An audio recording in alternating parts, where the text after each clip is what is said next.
see Christian's giving away a trip to Salem, Massachusetts. That's bizarre, actually, because I was in America recently and I went to Salem, Massachusetts, and that's not a prize. Isn't it? Believe me, we were there, we were sort of obliged to go because we were at someone's birthday. It's rubbish. Really? I mean, that's a really poor trip.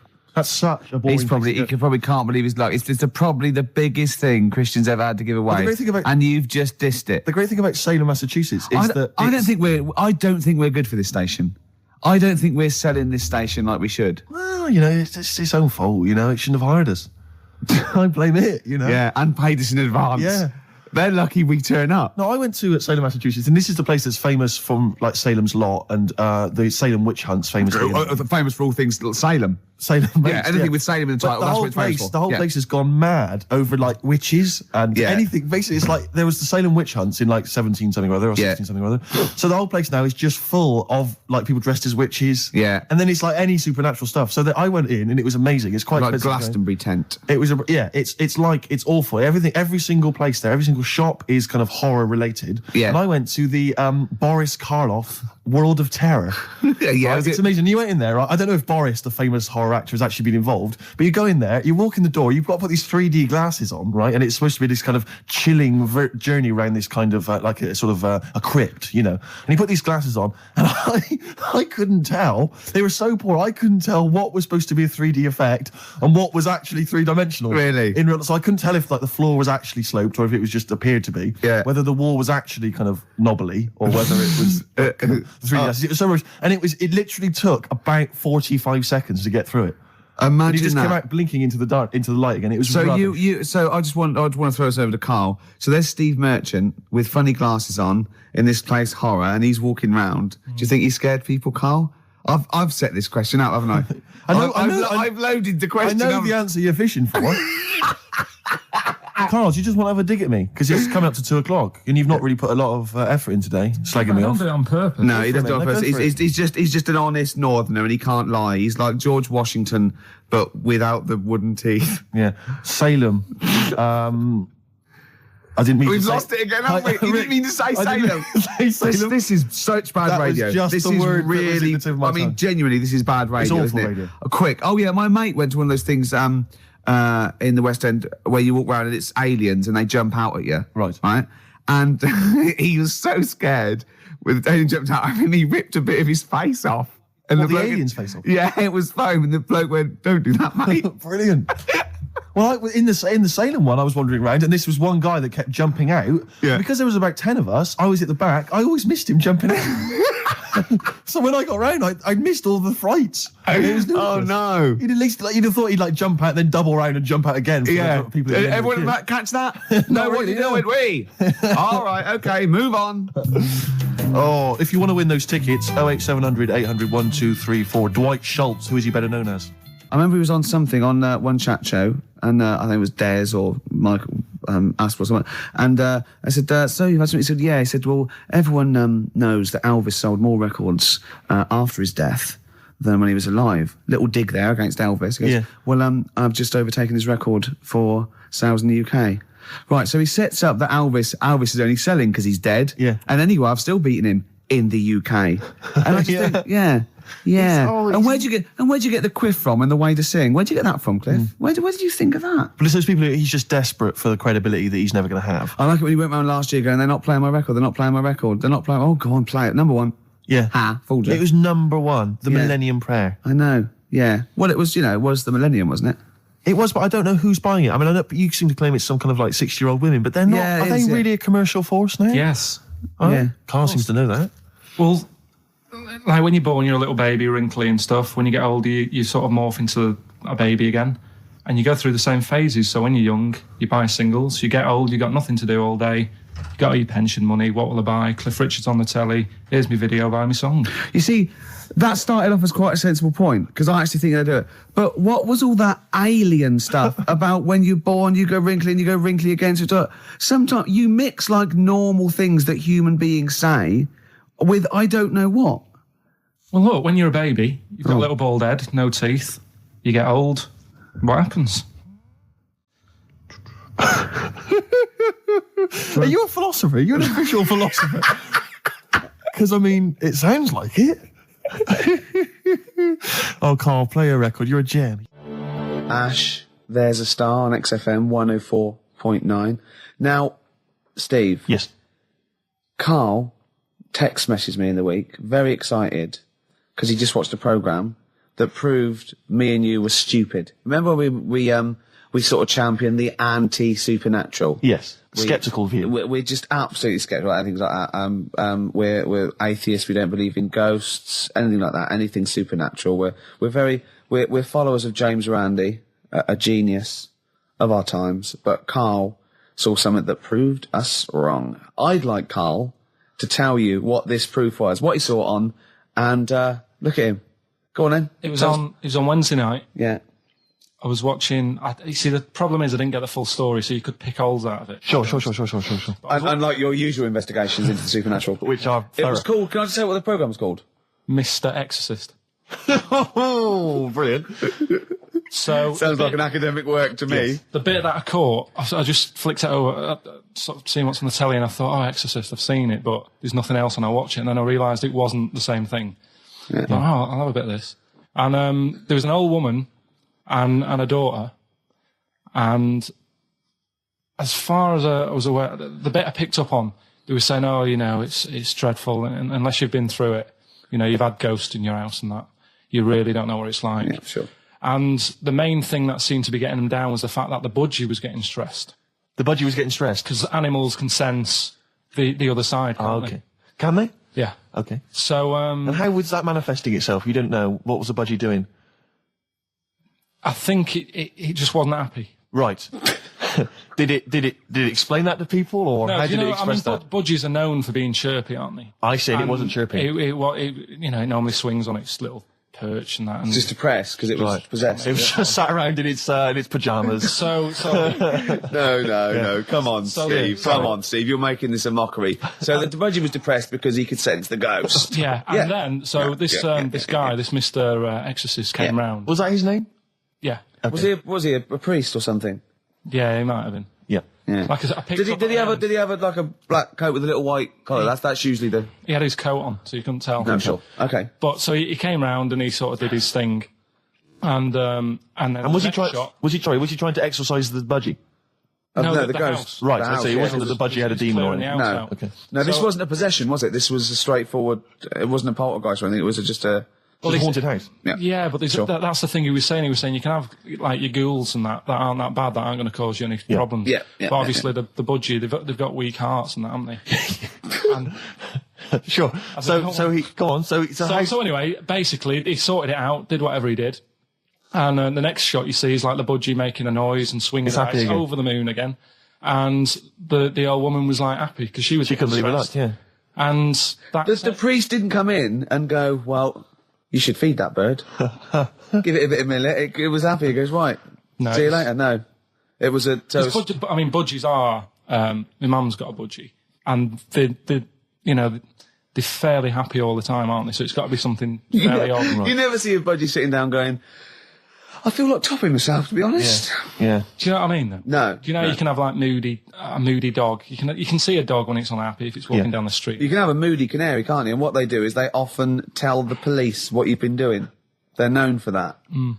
Yeah. So basically... So that, for you, is proof that the supernatural exists. A bird in a cage got a little bit annoyed, wasn't chirping as much as it normally did. Who knows why? There could have been a little draft up its... and... Cloaca. Exactly. That's a medical term. Anyway, a man came in and did whatever he did. Yeah. Mr. Exorcist, though, Steve. Yeah. This wasn't any bloke off the street. This was Mr. Exorcist. Yeah. Yeah, so... And for you, that's the proof that there's... Just because, like, if it was a person, you go, they're playing up for the camera. Yeah, a budgie could possibly act like that, Steve. Yeah, I see what you mean. You're saying a budgie wouldn't be trying to become famous. No, or not like telly. Not like Lassie. No, sure. It was basically a show-off. Yeah, or Champion the Wonder Horse. Yeah. What do you think? I think... I've changed my tune, Rick. I don't know about you. I have, and I think we should play a record. I'd love to get Mr. Exorcist in. Wouldn't that be amazing? Never dabble with things you don't understand. Sorry. Like women. See what I did there? Oh, he's turned that back on me. Blur. Boys and girls. Girls and boys. Embarrassed to say. Blur. Girls and boys there. Steve on XFM 104.9. So, it's not so bad, really, because we didn't plan anything, No, We've proved the supernatural. We were wrong about that. Well, just one other question. Was there anything else in this woman's house that led her to believe that there were ghosts, or was it just the fact that, Tweety or whatever his name wasn't chirping? You see, this is the problem. I was watching UK Style. I was watching something on that. What were you watching on that? It was, it's not changing rooms. It's like that, but cheaper. Quite seriously, right? You might be the most interesting man in the world. I'm fascinated by it. I'd like to follow you. I'd like to have a hidden camera on you. I can ask you any question. I'd like to have you in a cupboard in my flat. So I just think about it. I wonder what Karl thinks of that. And I'd just throw something at you, and you know what I mean? Yeah, because that's what my dad did. Just kept me in the cupboard. You know what I mean, though? Yeah. I wonder what Karl would You're think never about stuck this. for a conversation point if Karl's around. That's what's genius about it. He's always got an opinion. He's got an opinion about everything. Yeah. It's I love the fact he was watching UK Style without a shadow of irony. Yeah. No, that's what I like about him. Exactly, that's what's I wouldn't brilliant. like it if he was trying to be No, he's not. kitsch Yeah. and stuff. I like it because he's down the line, straightforward, no nonsense. Yeah. This is what I like. You know what I mean? He's going to be sort of like Jeffrey Boycott, Dickie Bird when he's about like 60 or 70. He's going to get on a bus and go to the driver somewhere. You need an haircut. You look like a scruffy get. You know what I mean? He's going to be a great old bloke that Genius. he doesn't get chinned in the pub. Yeah. Right? People protect him, because he's like 70 or something. But it's great. You're looking forward. You're actually in that nod. That nod went. I can't wait to be 70. Yeah. Wasn't it? Can I make a suggestion that we just get people, they can email in just questions or comments they'd like to hear from Karl. Maybe they just want to know his opinion on the Afghanistan situation. Yeah, or last night's Coronation Street, whatever. Yeah, like they do it, in the NME or imagine that coming up to the election, they go, Billy says Labour. Oh, Yeah. Karl. I think the Sun has White Van Man. Each day they interview a guy who drives a white van, see his opinions on various topics. Karl is very much our white man van. Man van. Yeah. So any query you have, I think most of our listeners are, any to be honest. opinion that you would like to hear voiced from the K-Man, ricky.gervais@xfm.co.uk, or you can phone in. I forget what the number is. 700 800 1234. Sweet. Now you during that record, you said, we knock everything. You saw something about the Bermuda Triangle, didn't you? Yeah, when I talked about ghosts, you sort of just, because you don't believe in it. I think it's because you're scared of it, to be honest, and you can't admit to understanding it and actually believing in it. Sure. Thing on last night, Steve. Yes. Bermuda Triangle. Oh, yeah. Do you know much about that? Mainly the song by, what was his name? What's his name? Bermuda Triangle, where people disappear. No, Bermuda Triangle. What's his name? No, Barry Manilow. Yeah. Are you familiar with the lyrics? Bermuda Triangle, where people disappear. Bermuda Triangle, don't go near. Yeah. Shouldn't really make a joke out of it. No, you're right. Go on. But what it is, right? There's a program saying what it's about. What do you know about it? As I say, mainly from what Barry's told me, but certainly planes and various boats have gone missing within the Bermuda Triangle. Planes. Yeah, but obviously that documentary didn't explore it. He learned a lot about that. I learned a lot about American history through We Didn't Start the Fire by Billy Joel. Again, most of my knowledge of the sort of Tsarist Russia comes from Rasputin by Boney M. Well, listen. Yeah, he was the lover of the Russian queen. They put some poison into his wine. Yeah. They shot him till he was dead. Yeah. Which is, go on. Right, well, this. Those Russians. Sort of bit of an earthquake in the sea. Sure. Lets out methane gas. Okay. And apparently, if you were swimming out in the sea, Yeah. and there was like an earthquake and some methane came out, Yes. you can't swim in it, you just sink. Okay. Even if you're a good swimmer. What happens if you're two lads from your school and they Big heads. Yeah, that's like a buoy. Doesn't You can work. see them a mile off, No. and their webbed hands would get them into shore. Because they did actually say, even if you're wearing a life jacket, if the water's full of methane, right? You just sink. You just sink. So what it's saying is, boats have gone across the sea, got a load of methane in the sea, and the boat just sinks. Right. What about the planes? Is it then sort of planes with little sort of floaty things Could on? be. That'll be the sort they've landed in the sea. Right. And methane's coming. Well, sorry, Carl. What did the documentary say? Not I imagine. Yeah, your hypothesis might be one Yeah. thing. What did they sound like? They didn't cover that bit. They didn't cover do the planes. They didn't do the planes. Something else they said about it, though. Go on. Loch Ness, the monster, Yep. Sure. probably doesn't exist. Okay. What Oh. it is, Interesting. Hold on. Interesting. Oh, interesting. It's- What they thought Not list probably didn't exist. Curious viewpoint. Hold on. What proof have they got for that, Carl? How can they go around saying stupid things like that? it's methane, Right. Again, in Loch Ness. and people have seen, what's the lake it's in? Loch Loch Ness.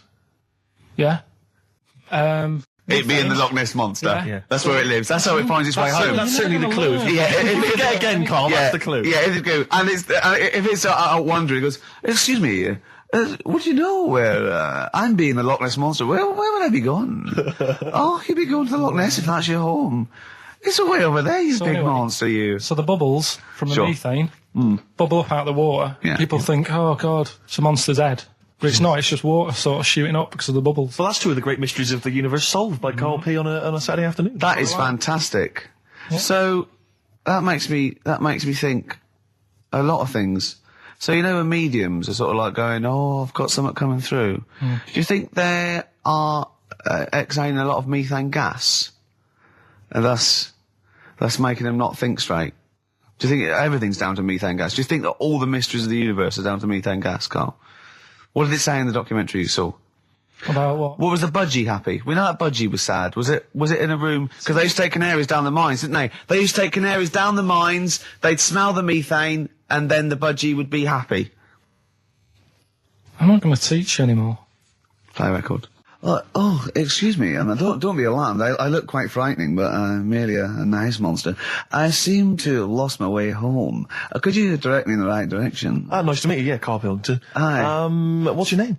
Why do you need to know my name? Well, it might help me to find out where you come from. Oh, my name's the Loch Ness Monster. Okay, all right. Give me a second. What was your name again? Loch Ness Monster. See, this is what I mean. All right, guys, have you finished that private call? Yes. Jeez, that was outrageous. You know you're a fan of Feng Shui, Carl, and you believe it's all true. I just run this one past you just on the off chance. Yeah. Because maybe that you change your opinion slightly. Yeah. Feng Shui teaches you to use your environment wisely. Sure. If your land and the surrounding area is undulating, it's said to house auspicious dragons. When land is flat and featureless, the dragon is missing and the land is said to be less auspicious. Excuse me, they call me the Brixton Dragon. Sure. I seem to have lost my way. I know it's South London somewhere, but could you help me find my home? What's your name? Well, they call me the Brixton Dragon. Right, where are you from? I see what you mean. I see what you mean, aye. Oh, okay, man. So does that make you query it at all, the dragon? I'm not into it that much. Right, I'm sure. just saying that if you have your head at one end of the bed rather than the other, it might make a difference to your night's sleep. It's not so much Feng Shui, though, is it, as sort of good advice, generally? When you went home... Don't sleep on the end of a spike near a cliff. Good advice. I mean, that's good advice, isn't it? You know what I mean? And it was a Christmas play, and I managed to get a part in it. And, Did you audition? got a part in it, and I should have been playing the drums to the one about Kings. We Three Kings. Yeah. I was meant to be doing that, but Little Donkey came on, and it was one of those. What do you mean came on? That was like next up on the next song. Right. And it's one of them songs that you can't help sort of Tapping along to. Yeah. Do you know, like if I was to go, Yeah, you'd have to finish it with. yeah. Do you know that they actually send that into space? Do they? And What, hoping that aliens will respond with that? yeah, they do that because apparently it is one of them things that you can't help. What, even if you're an alien life form? Yeah. They know that, do they? But anyway, What, because they watch Star Trek or something? Hello. Knock, knock. Yeah. no, seriously. Is it true, like, if you send out knock knock into space, they have to say What's wrong? Oggy, oggy, oggy. Ah, that is great. Seriously. Oh, hold on, what's something out there? Was a little green fellow? That is great. Yeah. So anyway, That is Little fantastic. Donkey. I mean, we're not a close family. Do you know what I mean? We're not a sort of family who keeps in touch with everyone. And I think my mum called her up one Christmas and sort of said, you know, how's How's the Diddy Will? men? Yeah, how's Nutty Ash? And she said, oh, no, I'm not. I don't do that anymore. I'm knocking about with Sandra or whatever. Right. And it was like, oh, right. Not big butch Sandra with the big earrings and the skinhead. He used to live down the road from you. I don't know. He used to I get haven't met her. Doc Martens wholesale. That's Sandra. But she had a haunted house. Go on. Who, Sandra? No, Hazel, Right. Is this before she was a lesbian or not? before. Okay. And there was a bike in the hall and the pedals used to go back. There was a what in the hall? That's handy, isn't it? Oh, that's great. Don't worry, we won't do anything. So, I want to know about the haunted house. There was a bike in the hall. And there was a bike in the hall, and the pedals used to go backwards on their own. And also, shoes used to stick to the wall or something. Did they? Yeah. Shoes used to stick to the wall. Yeah. Okay. That sounds like that's a haunted house. A hell of a household. Yeah. Oh dear. Brilliant. Maybe she should clean the walls. XFM 104.9. Lovely, that one. Brilliant, isn't it? The acoustic version of Just Like Heaven from The Cure's double CD I'm greatest loving it. collection. Now, again, I broke the rules in the week. I met up with Karl. I had lunch with him. And we were chatting and having a cup of tea. And it got onto one of Karl's favourite programmes was the Tales of the Unexpected. Ah, of course. And all I can think is that he's probably the only person in Britain where they were unexpected. I mean, to him, when that twist came in, you go, gee, I can't... Yeah. Oh, God. Can't believe So it was the tree that did it. I mean, he was probably the only... And we were telling all these stories of horror, and he liked horror stories. And I told him this story. And I don't know if this had come across the radio, but I told him this story. It was a short. It was a horror short. This was a film you saw, was it? Yeah. And what it was, it started off just had been a car crash. You see, it's a horrendous wreck. And you saw it from the point of view of the person in the car. And he was calling for his mate, and he was going, Dave... And he sort of looked over and saw a body without a head that had been thrown at. He goes, oh no, Dave. And then into the field of view came Dave, his mate, and looked at him with a look of horror.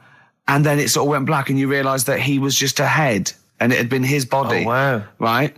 Yeah. And I said, then it came up at the end, at the executions and the French Revolution, people experience consciousness for, and he went, oh, no, he said, it wouldn't be for that long.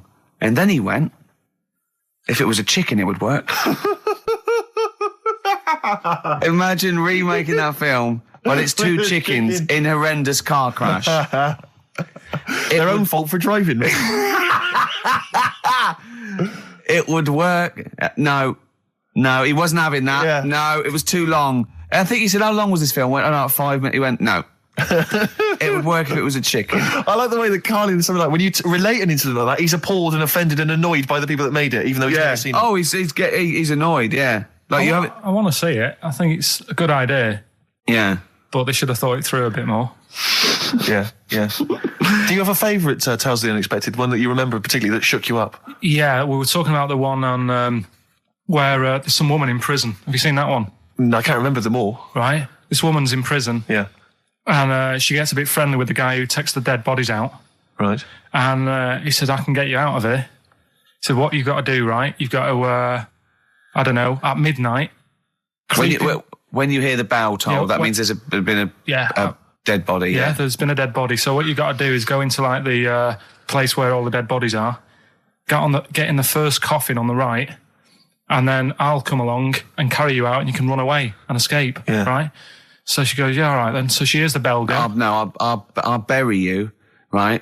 And then I'll come back later and dig you up. Right. Yeah, but that's the point. It doesn't matter. It does matter. Trust me, Karl. It really matters. Okay. Listen, I don't know if I'm going to ruin this for people at home. Yeah. Can I just skip to the end? I would imagine that she gets buried and he doesn't come back, and she has to get buried alive. Better than that. Okay. Yeah, she does it. She gets into the coffin. Yeah, shh. Go on. Right. So she gets in the coffin. And she's lying there for ages. She's buried. She can feel a bit of movement going on. So she's obviously, being carried somewhere. So she's thinking, this is it, I'm getting out. And she's lying there for ages and thinking, why isn't someone coming and lifting the lid off this? Do you know what I mean? Letting me get out. So she's really bored. She gets a lighter out, right? Lights it to have a look at who she's lying on. It's only the fella who said he'd help escape. Oh. How bad is that? That is... How bad is that? So it is quite important that she's buried alive then, isn't it? In retrospect, you realise that the jeopardy is that she's buried alive and can't get out. Yeah.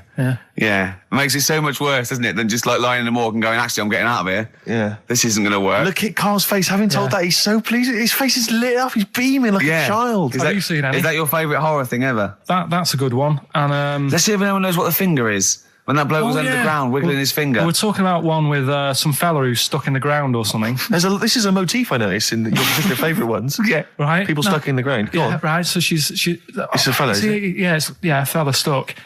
Now, I seem to remember it just being his foot, to be honest, being stuck in a hole. And No, he was under the ground and he got a little thing out of the pavement and he put his finger up and wiggled it to try and attract attention. Then you see a woman come along and her stiletto heel just knocks his finger off. You see, I'm wondering whether it's the same one as I saw. Yeah, it could be two like that, couldn't there? They were running out of ideas by the last series. It's a big theme in Hollywood. Or what was that one you told me about with the porn? That was a good one. Oh, this was fantastic, right? Right. There was this. Sorry, can I just check now? We're just remembering classic episodes of the Tales No, this is important. Well, I saw one, right? I saw one on Tales Unexpected, right? And it was these two gents. What they used to do, they look down the obituaries and they'd blackmail the wife or the son of a dead eminent person, like might be a priest or a doctor, like that, and they'd go and they'd say, he bought some erotic stuff from us before he died, and he owes 100 guineas and all this sort of stuff, and they'd pay up because it'd be so embarrassing. They just didn't want them to say, just pay him, right? And this one bloke said, who are these people? I'll meet with them. And he goes round there, and he goes round, and they go, your father, he goes, my father could not have bought any erotic material from you. They did it, he goes, he couldn't have, he's blind. Right, and that was the twist. And Karl went, so it was magazines, not videos then.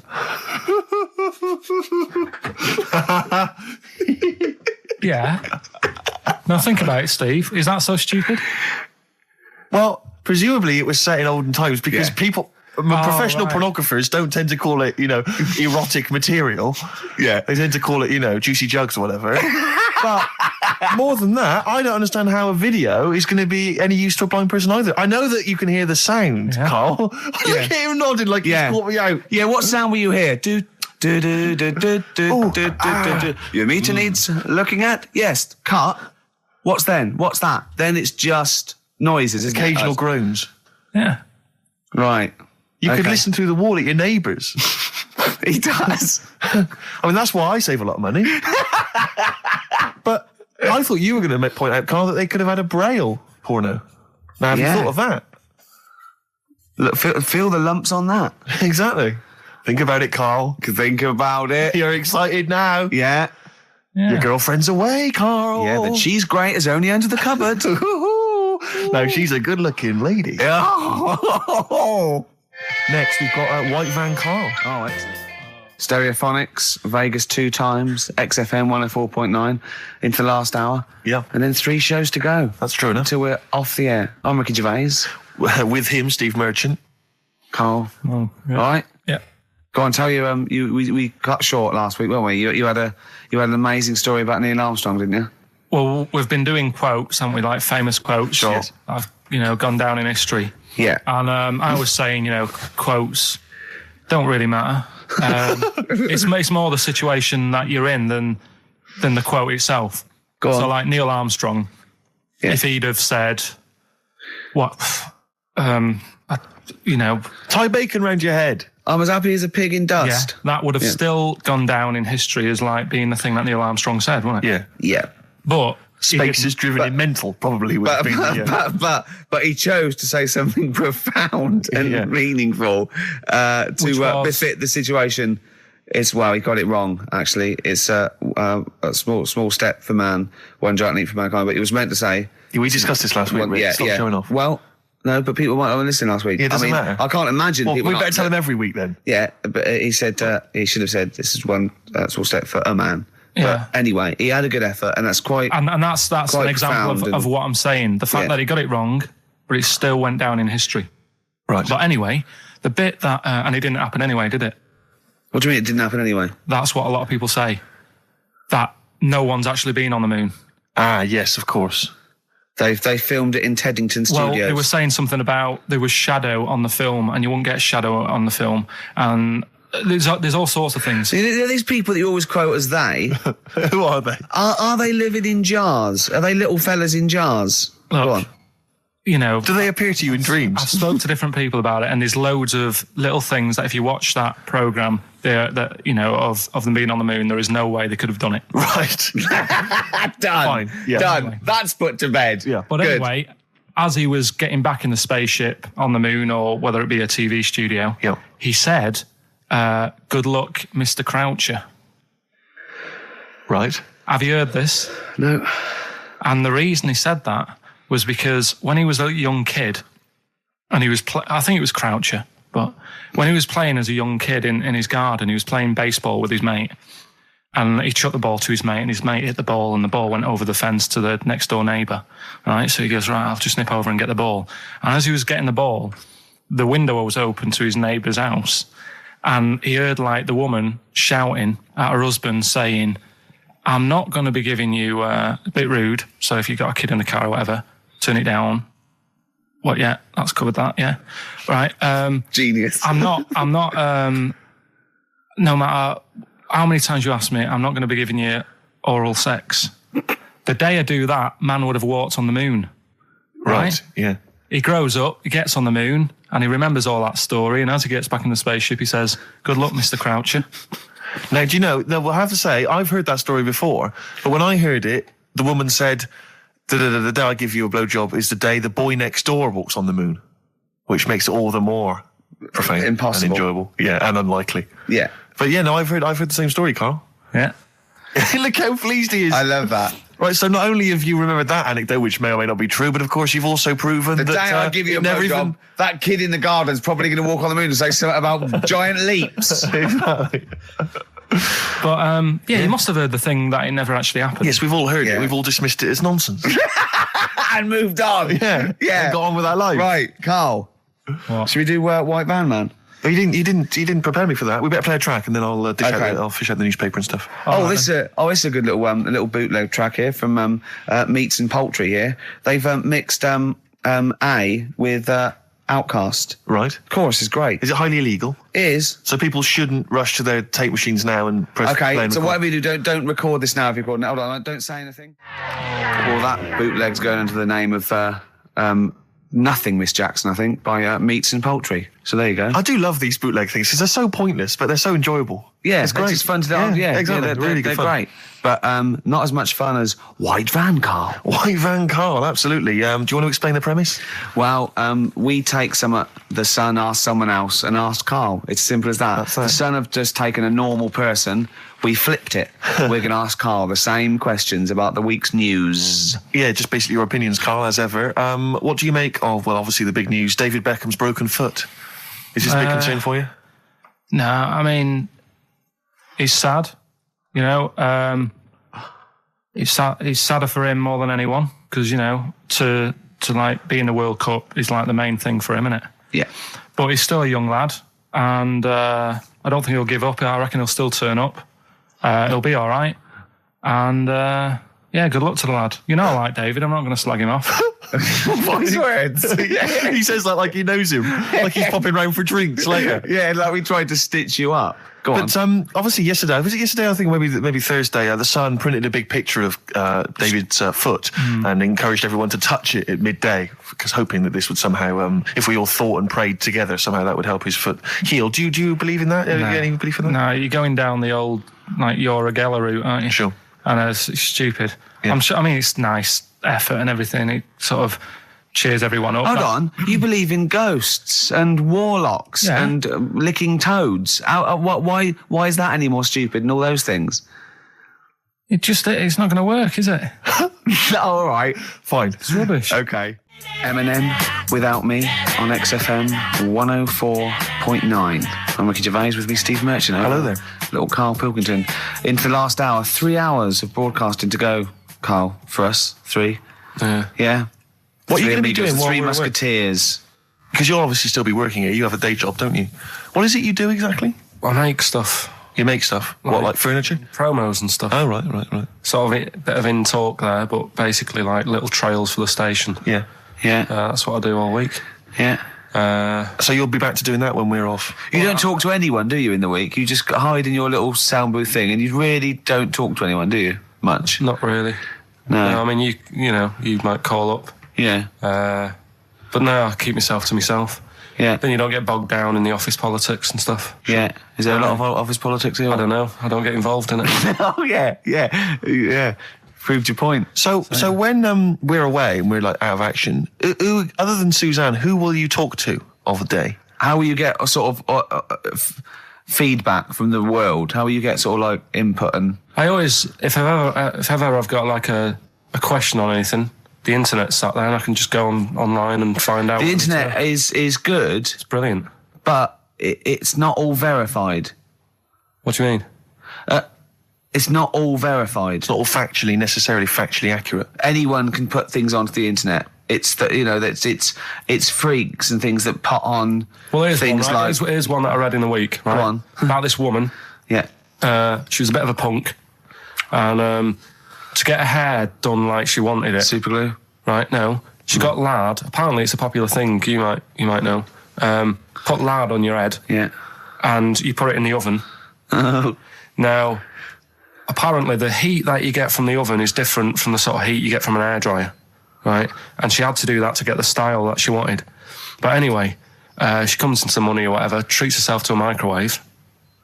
Right? It's not true. Opens the door, jams the things, like the little catch. So the microwave works. She jams it with a screwdriver or a knife or something. Yeah. Puts the microwave on, sticks her head in, boils her brain. Don't be ridiculous. Right? Well, why is that ridiculous? Boils her brain. She boiled her brain.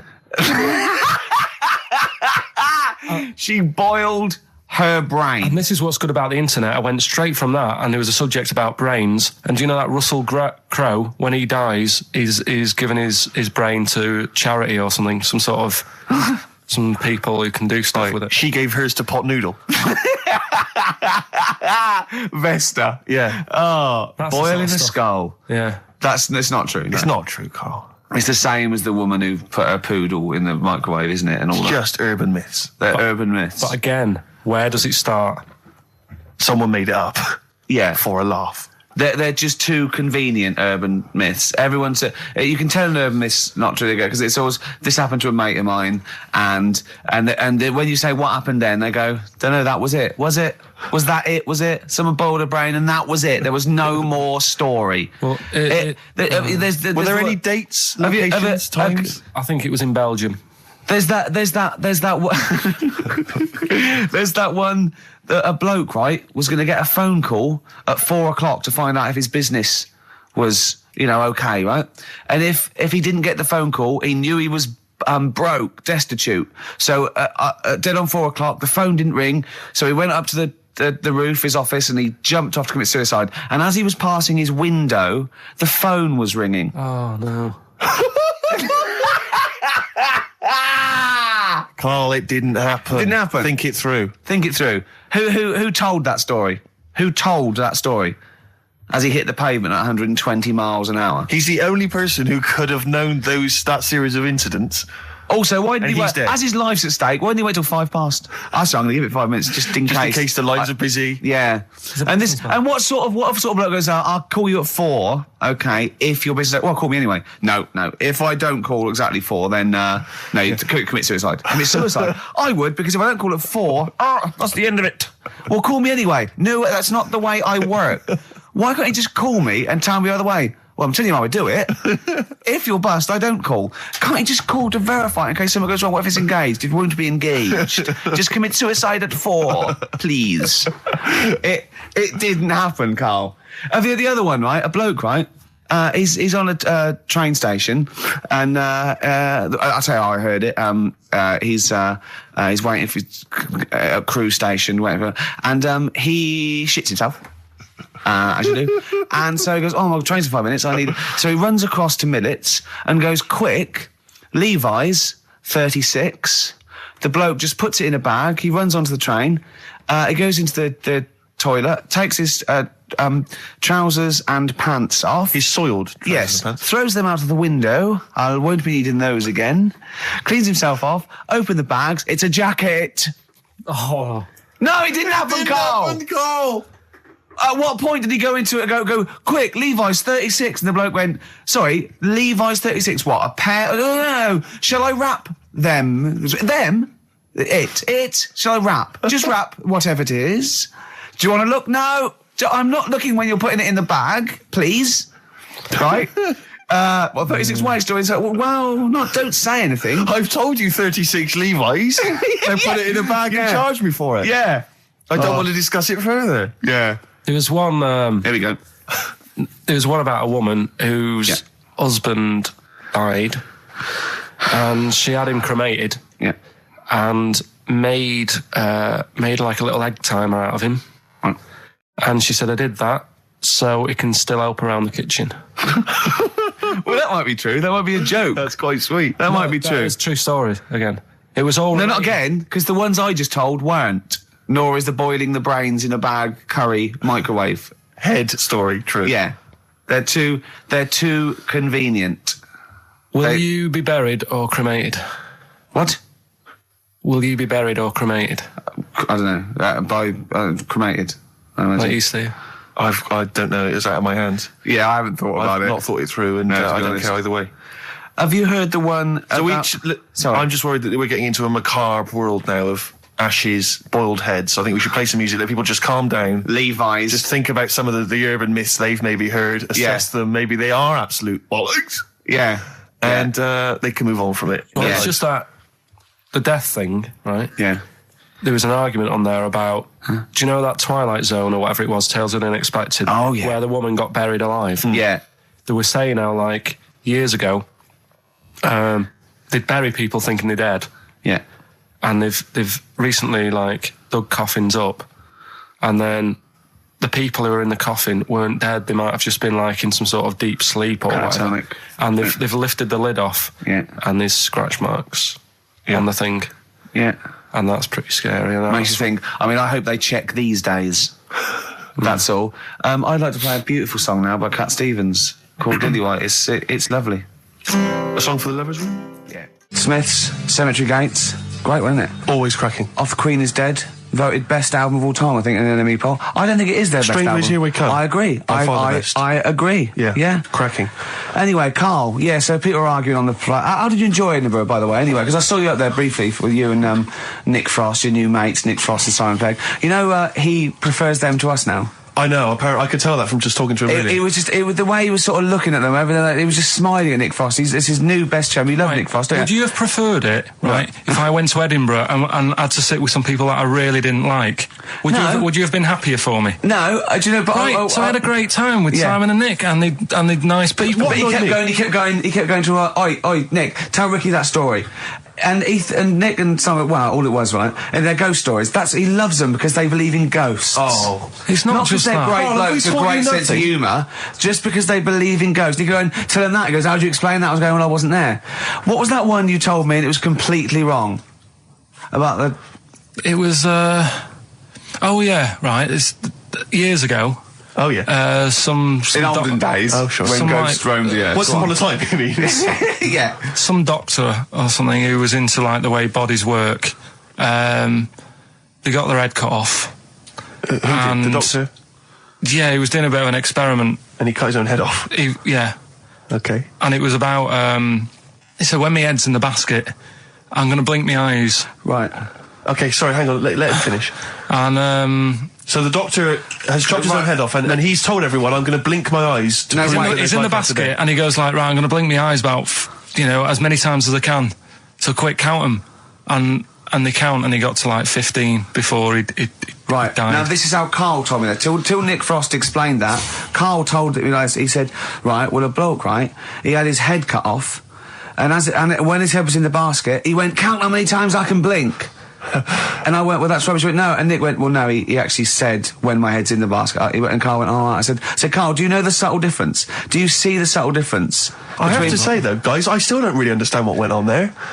You've both lost me. The story is that a bloke who'd been found doing... You mean that Carl just explained it and that was a clear version? Because I still don't know what you're talking about, Carl. Well, this bloke had his head cut off for experiments against God. He was a doctor in in olden times. Yeah. And when they cut his head off...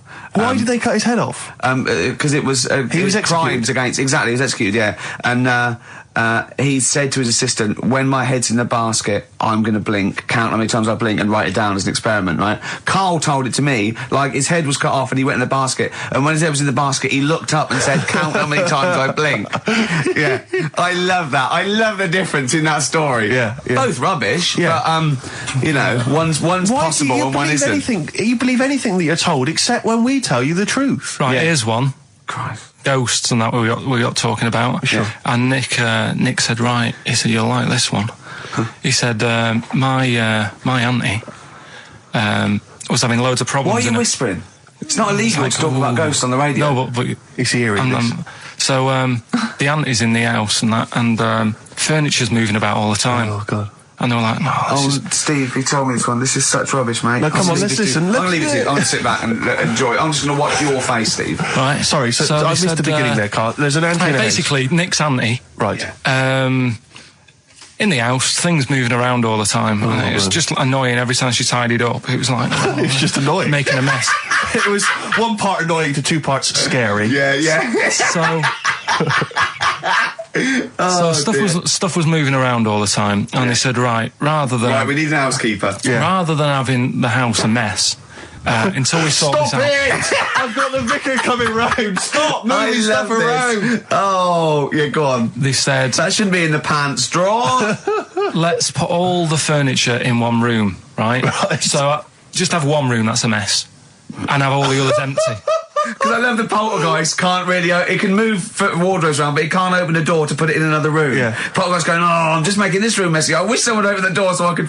Go on. Yeah, but... So all this stuff's in this room. So they moved all their furniture into one room? They put, like, the drawers in there and everything. And it was really uncomfortable, because they were all, like, on top of each other. They sat in the room with all the stuff? Yeah, they had to, because that's where the three-piece suite was. Okay.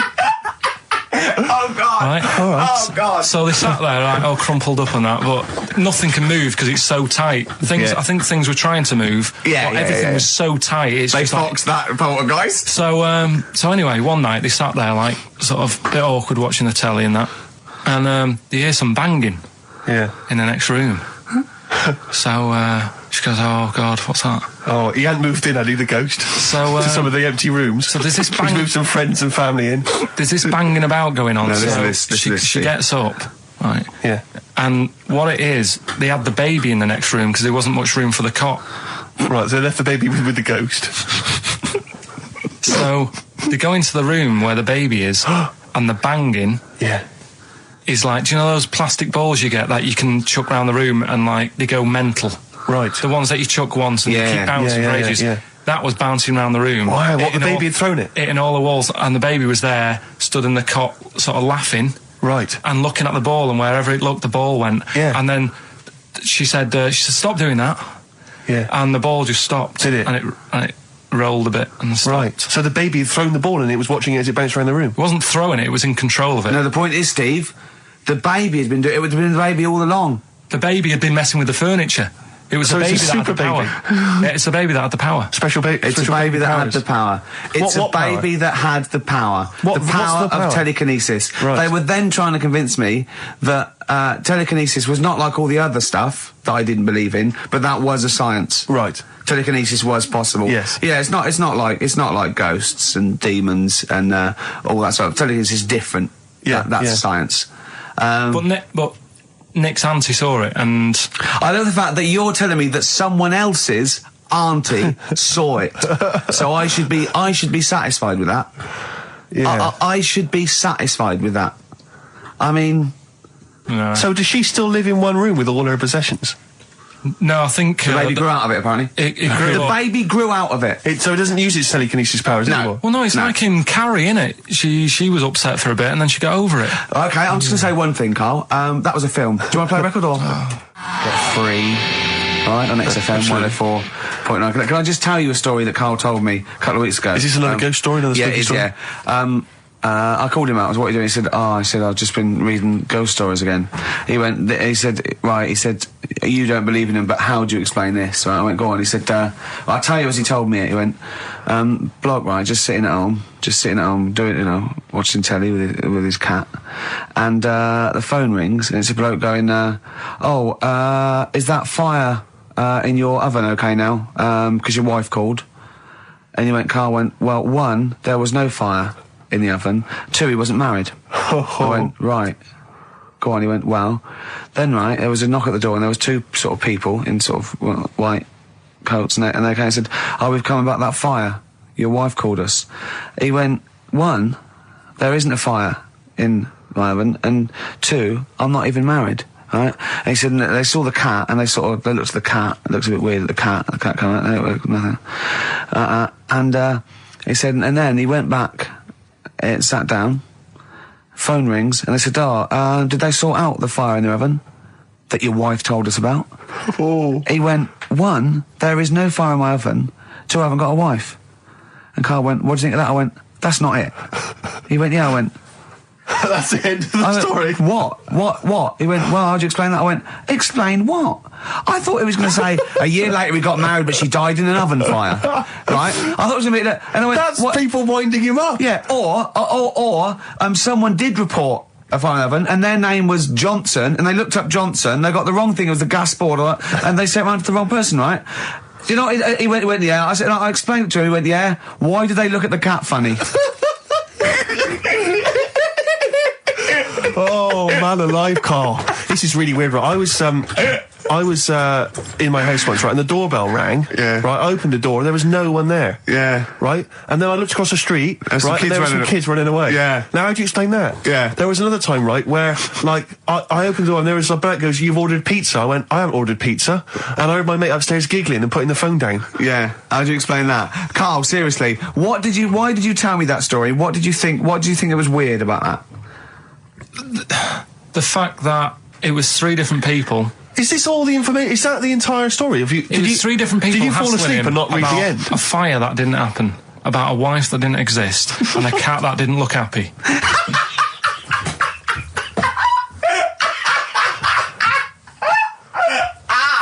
Oh, I'm gonna have a heart attack, Karl. What? I mean, why did they look at the cat funny? Because cats don't like spirits, do they? What? And the other blokes were ghosts?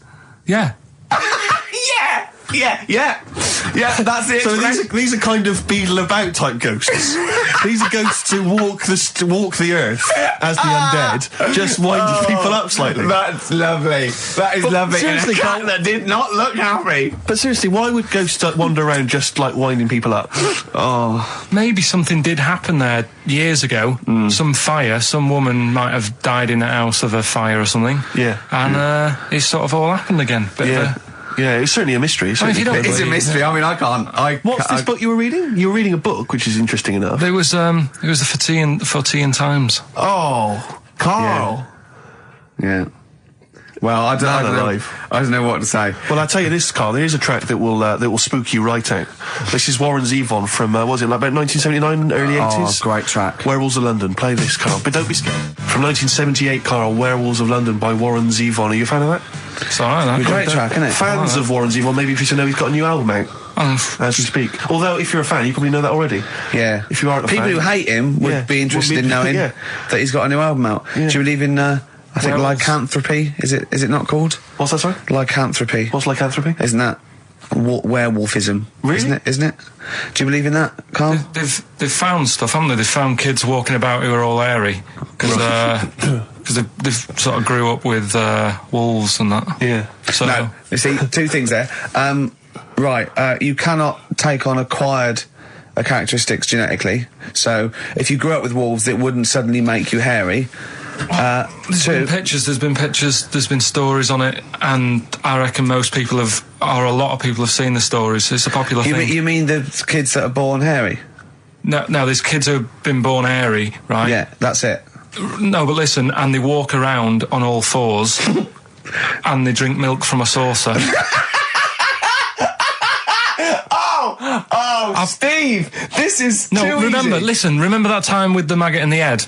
Yeah. Getting out with bacon, and you were like laughing, and then people called up and said, yeah, I've seen that, I've read about that. Yeah, this is the same thing. Have you seen an XFM listener up close? Have you ever looked? They drink milk from a saucer. Yeah, they've got to be kept on leads. People who listen to this show. There's no point me telling you about stuff. There is. It's comedy You see, gold. when you were at school, did you keep arguing with the teacher saying you're talking rubbish there? Teachers didn't teach us about werewolf boys and ghosts. They taught us maths. God, right. Tell the story about the manhole cover. Right, in the same magazine as the one with the cat and the fire and that. Don't tell me that story again, it gives me the shivers. Yeah, a cat that's got a weird expression on its face is against God. Anyway, this isn't a scary story. This was just like physics. Physics. Yeah. It was going on about the nuclear bomb and how powerful it is. And they put a manhole cover on top of one. Okay. Blew it up. Yeah. Never saw the manhole cover again.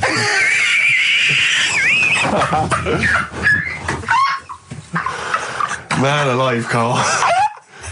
Unexplained. What's going on there? Something weird is happening there. Oh. If anyone has ever seen that manhole cover, please get in touch. We'd love to know where it is. Oh, that's fantastic. What sort of experiment is that? I imagine all these scientists on multi-billion-pound research budgets, they're going, we test everything. What would you do to a manhole cover? Don't know. That's like letting a couple of students yeah, exactly, have control of a nuclear Do you reckon it can Let's send a put this traffic cone into orbit? Go on then, put it on there. I love that. Imagine that. What value is that? I might tell you what we could do. We could put the manhole cover on it and aim it and then blow the bomb up, and the manhole cover would have someone's eye out.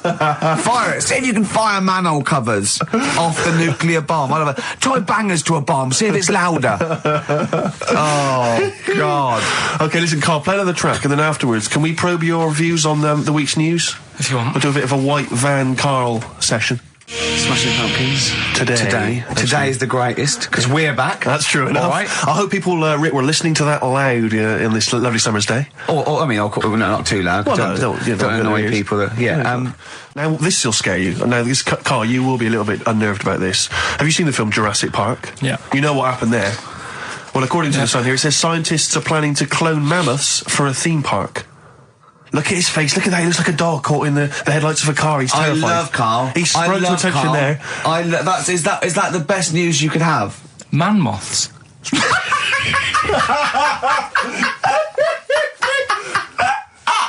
Right. Yeah, man moths. I Man love moths. the fact that that's why he was so excited that they bred a man moth. What is this? Yeah, it's a human being that hides in your wardrobe and eats an entire jacket in a day. Yeah. What do you mean, man moths? Mammoths. Mammoth, the big hairy cow from the Ice Age. I mean, elephant. You're not so excited about that, then? You can take or leave bringing back mammoths to life, but a man moth... A man moth is a different matter. Oh. If we'd have never brought that up, he'd have gone and told someone now, Yeah. you know, they've bred an half man, half moth. This is what we That's how mean. things start. This is what we mean when you hear these ghost Are you stories. slightly deaf? Is that it? When you hear these stories, you're slightly deaf. And his head was in the basket, and he went, count how many times I blink. Is it... Carl, is English your first language? Are you actually foreign? Is that the thing? Yeah. Should we speak when we say slower? foreign, we mean not of this planet. Yeah. Should we speak slower? Would that be a help to you? No, go on. Next What do you one. make of that? Do you think that's good? The Would you think idea that's good of to bring back mammoths? prehistoric animals. These giant elephants. They're slow, aren't they? It's not as if they're going to like get out and run fast and they can't capture them. They'd probably be a Like fence, to be elephants, honest, aren't Carl. They'd probably be a fence. No, but you're asking it as if like, oh, it could all go wrong, but it couldn't, could it? Well, Really? but the point was about Jurassic Park is they thought it wouldn't go wrong. They thought they had it all under Yeah, control. but And that they was Have you learned Dinosaurs. nothing from Jurassic Park, Carl? Dinosaurs would say, oh, think about it before you do it. But with a hairy elephant, it's not going to... not a concern for you. Would you go along to see him? Would you be interested in that? If it was in the area. He's great, isn't he? I'd love a queue, Nothing right? impresses No, him. but what I'd like to do is Carl sitting like Yoda in a little cave, and I'd just like to see people like Tony Blair and, you know, Stephen Hawking's in a queue, and they go and say, Carl, got a bit of a problem. And thinking of cloning a man and a moth. Problem? Not an issue. No, if I'm in the area, I might cruise around and have a look at it. Otherwise, just don't send it near my clothes. Oh, that's fantastic. So it's just for a second. As the words man moth came into your head, how excited were you? I mean, were you both terrified and excited? For the moment when you thought that they'd cloned a man and a moth? I pictured... what kind of face did he have? Did he have the moth's head, or was it a man's head? Just a little man head. Right, what was his face? What did it look like? He just was like a bit shocked. Perplexed, yeah. It was like he'd been grafted onto the body of a moth without his consent. And when he was asleep, he'd woken up. He just went in to have a goiter removed, and they said, "We've replaced your goiter with the body of a giant moth." Yeah, is that all right, Mr. Jenkins? So he had the head of a little. Was it a little boy or a man? Little man. Right. Okay. And he's just bumping into a lamp. He's just bumping into a lamp. If you went into hospital and they'd done something, what's the worst thing they could do, right? What would you rather have done, right? You wake up and you've got lobster claws for hands. Right. You wake up and you've got duck's feet. Or you wake up and you've got one horn coming out of your head. The worst thing? Yeah. Probably the horn coming out of my head. Why? Get in the way. That'd be useful, wouldn't it, in fights and stuff? And for like parties, people would play quoits. I suppose the lobster claws would also be quite handy there. Definitely. Roll Over DJ by Jet on XFM 104.9. I'm Ricky Gervais, with me Steve Merchant and Karl Pilkington. All right, Karl? Yeah. Bit miserable today, Karl. Let me explain why. Go on. Steve, and to you, the listeners. Well, we came in to a big bunch of stuff. Dropped off like, was it Becky from Marks and Spencer? Just like lovely stuff. Food, presents for the cat, books, just, to Ricky and Steve. Ricky and Steve who do the show, right? Ricky Gervais and Steve Merchant. GQ presenters of the year. Creators of The Office, right? Award-winning. Carl's looking over. I go, well, maybe, it's not for you, no. And then he told me why he's grumpy anyway. Go on. Do you know what XFM are giving everyone? How long have you been here? About 6 years. What are you getting for Christmas from XFM? 2 CDs. Is that of your choice, or do they choose them? There's a list of about 30. Right. Tell them what you chose. 30 CDs. I've gone for Kings of Leon album. Yeah. And the best of Bob Marley. Haven't we given them away in the past or something? Or you could have burnt them off, couldn't you? You could have done copies. Illegal, but you could have done that anytime you wanted. I don't think Bob Marley minds if you bootleg his CDs. It's out of order though, isn't it? It is bad. Although is that always the case? Has it always been the truth of all the time you've been here? No, it has been better than this. Yeah, although you do get paid quite well and you do have an easier time. Yeah, but don't give me the CDs then. If it was a milkman, you don't go, have 2 bottles of semi-skimmed. Happy Christmas. Yeah. That is a valid point. Do you know what I mean? You complain. Who is it who made this decision? There's no point. No point, is there? Why? Just no point. I don't like moaning anyway, just... Has it come from up top? Is it from the capital people? Just everyone. That's what everyone gets. Yeah. Yeah, but will Christian get 2 CDs for getting up at 4:30 every day for about 5 years? And keeping this station afloat. Probably. Yeah. So that's why I'm a bit fed up. What do you listen to first, Marley or Leon? Well, you have a bit of Marley. I'll tell you what Marley's good for as well. You're going to have a little beach holiday, aren't you, over Christmas, going to Lanzarote? Listening to that on the beach, you'll realise how wise XFM are in the long run. You go, well, look, they could have given me 400 quid, right? Well, I'd have spent that. But this is, the legend lives on. It keeps on giving. So you're probably, you know what I mean? Think how much what you got to think of is how much all his great songs took, not only from the depth of his soul and, all his sort of angst and knowledge and love, and then all the studio time, the marketing, and they're just giving you one. They go, don't worry about that, Carl, have it. And you go, what? All the time we spent with Bob Marley and everything. Have it, Carl, have it, Carl. And practice. Have that. Thanks, well done. Carry on. We're still going to pay you for the work. Yeah. That's just some on top. Here's a little piece of Bob, free. Yeah, so don't moan, it's extra. So, they didn't have to give you it at all. Play a record, you ungrateful little swine. Some people, like the homeless, aren't getting anything this Christmas. This is my favourite Elvis Costello track of all time. It's Alison. This wasn't on the list. Right. Elvis Costello, Alison on XFM 104.9. So, that's it. Maybe, I'll tell you what, a good idea, Carl, just beg. Just ask for the things. What do you want? What do you want for Christmas?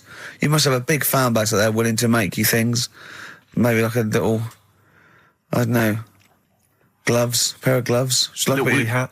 If you want to send a necklace in for Suzanne, that'd be handy. Oh, yeah. That's what she wants. Is Suzanne listening today? No, she's out. Right, okay, this is the dilemma. Me and Steve, yesterday, were trying to convince Karl that it would be a good idea to buy Suzanne a Christmas present. Okay? Now, why aren't you going to buy her a Christmas present? Explain, Karl, why you don't think you should buy her a Christmas present. No, I've told her I'll get her one, but in the new year. We're going away on holiday and that, so there's no point taking stuff away. Yeah. Going to Lanzarote next week. Just get something in the sales after Christmas for the, Yeah. Right. And me and Steve were trying to explain to Karl that she would love it if you bought her something on Christmas Day. Yeah, but she knows now. But Knows what? I've told her. So No, she's well, I'm getting going to out. tell you, right, this, dear listener, this was Karl's worry. I said, I bet she's got you something. And Karl was worried in case he got her something and she hadn't got him something. Yeah, he'd be livid. He didn't want to be down. He didn't want to be a present down. Yeah. Look at his face. So buy her a nice necklace. Don't spend, just spend £100, you know, just a little token. We're going away. We're going taking her away on holiday. You're not taking her away, are you? What, you're paying for it, are you? Yeah. Are you really? Well, half and half and that. Right. So you're paying for you to go on holiday? That's good of you. So the gift is your company, really? She's done all right. She's done all right. Why do you talk like you're 60 years old? And you've been working down the mines? I don't know, she's done all right. Do you go over to her and say, Suzanne, you're bloody lucky? I mean, You've fallen on your feet. to Look be who fair, you've Rick, got. What? I'm not sure she has done all right. I don't want to be critical, but... Oh, dear. So what are you going to get in the sales? What are you going to get her? Yeah, it depends. I'm thinking, I mean, I'll give her the choice. You can have Kingsley and or Bob Marley. Right, I'll let her decide there. Oh, dear. I can't wait to see you. Where are you going, Lanzarote? Yeah, Where's that?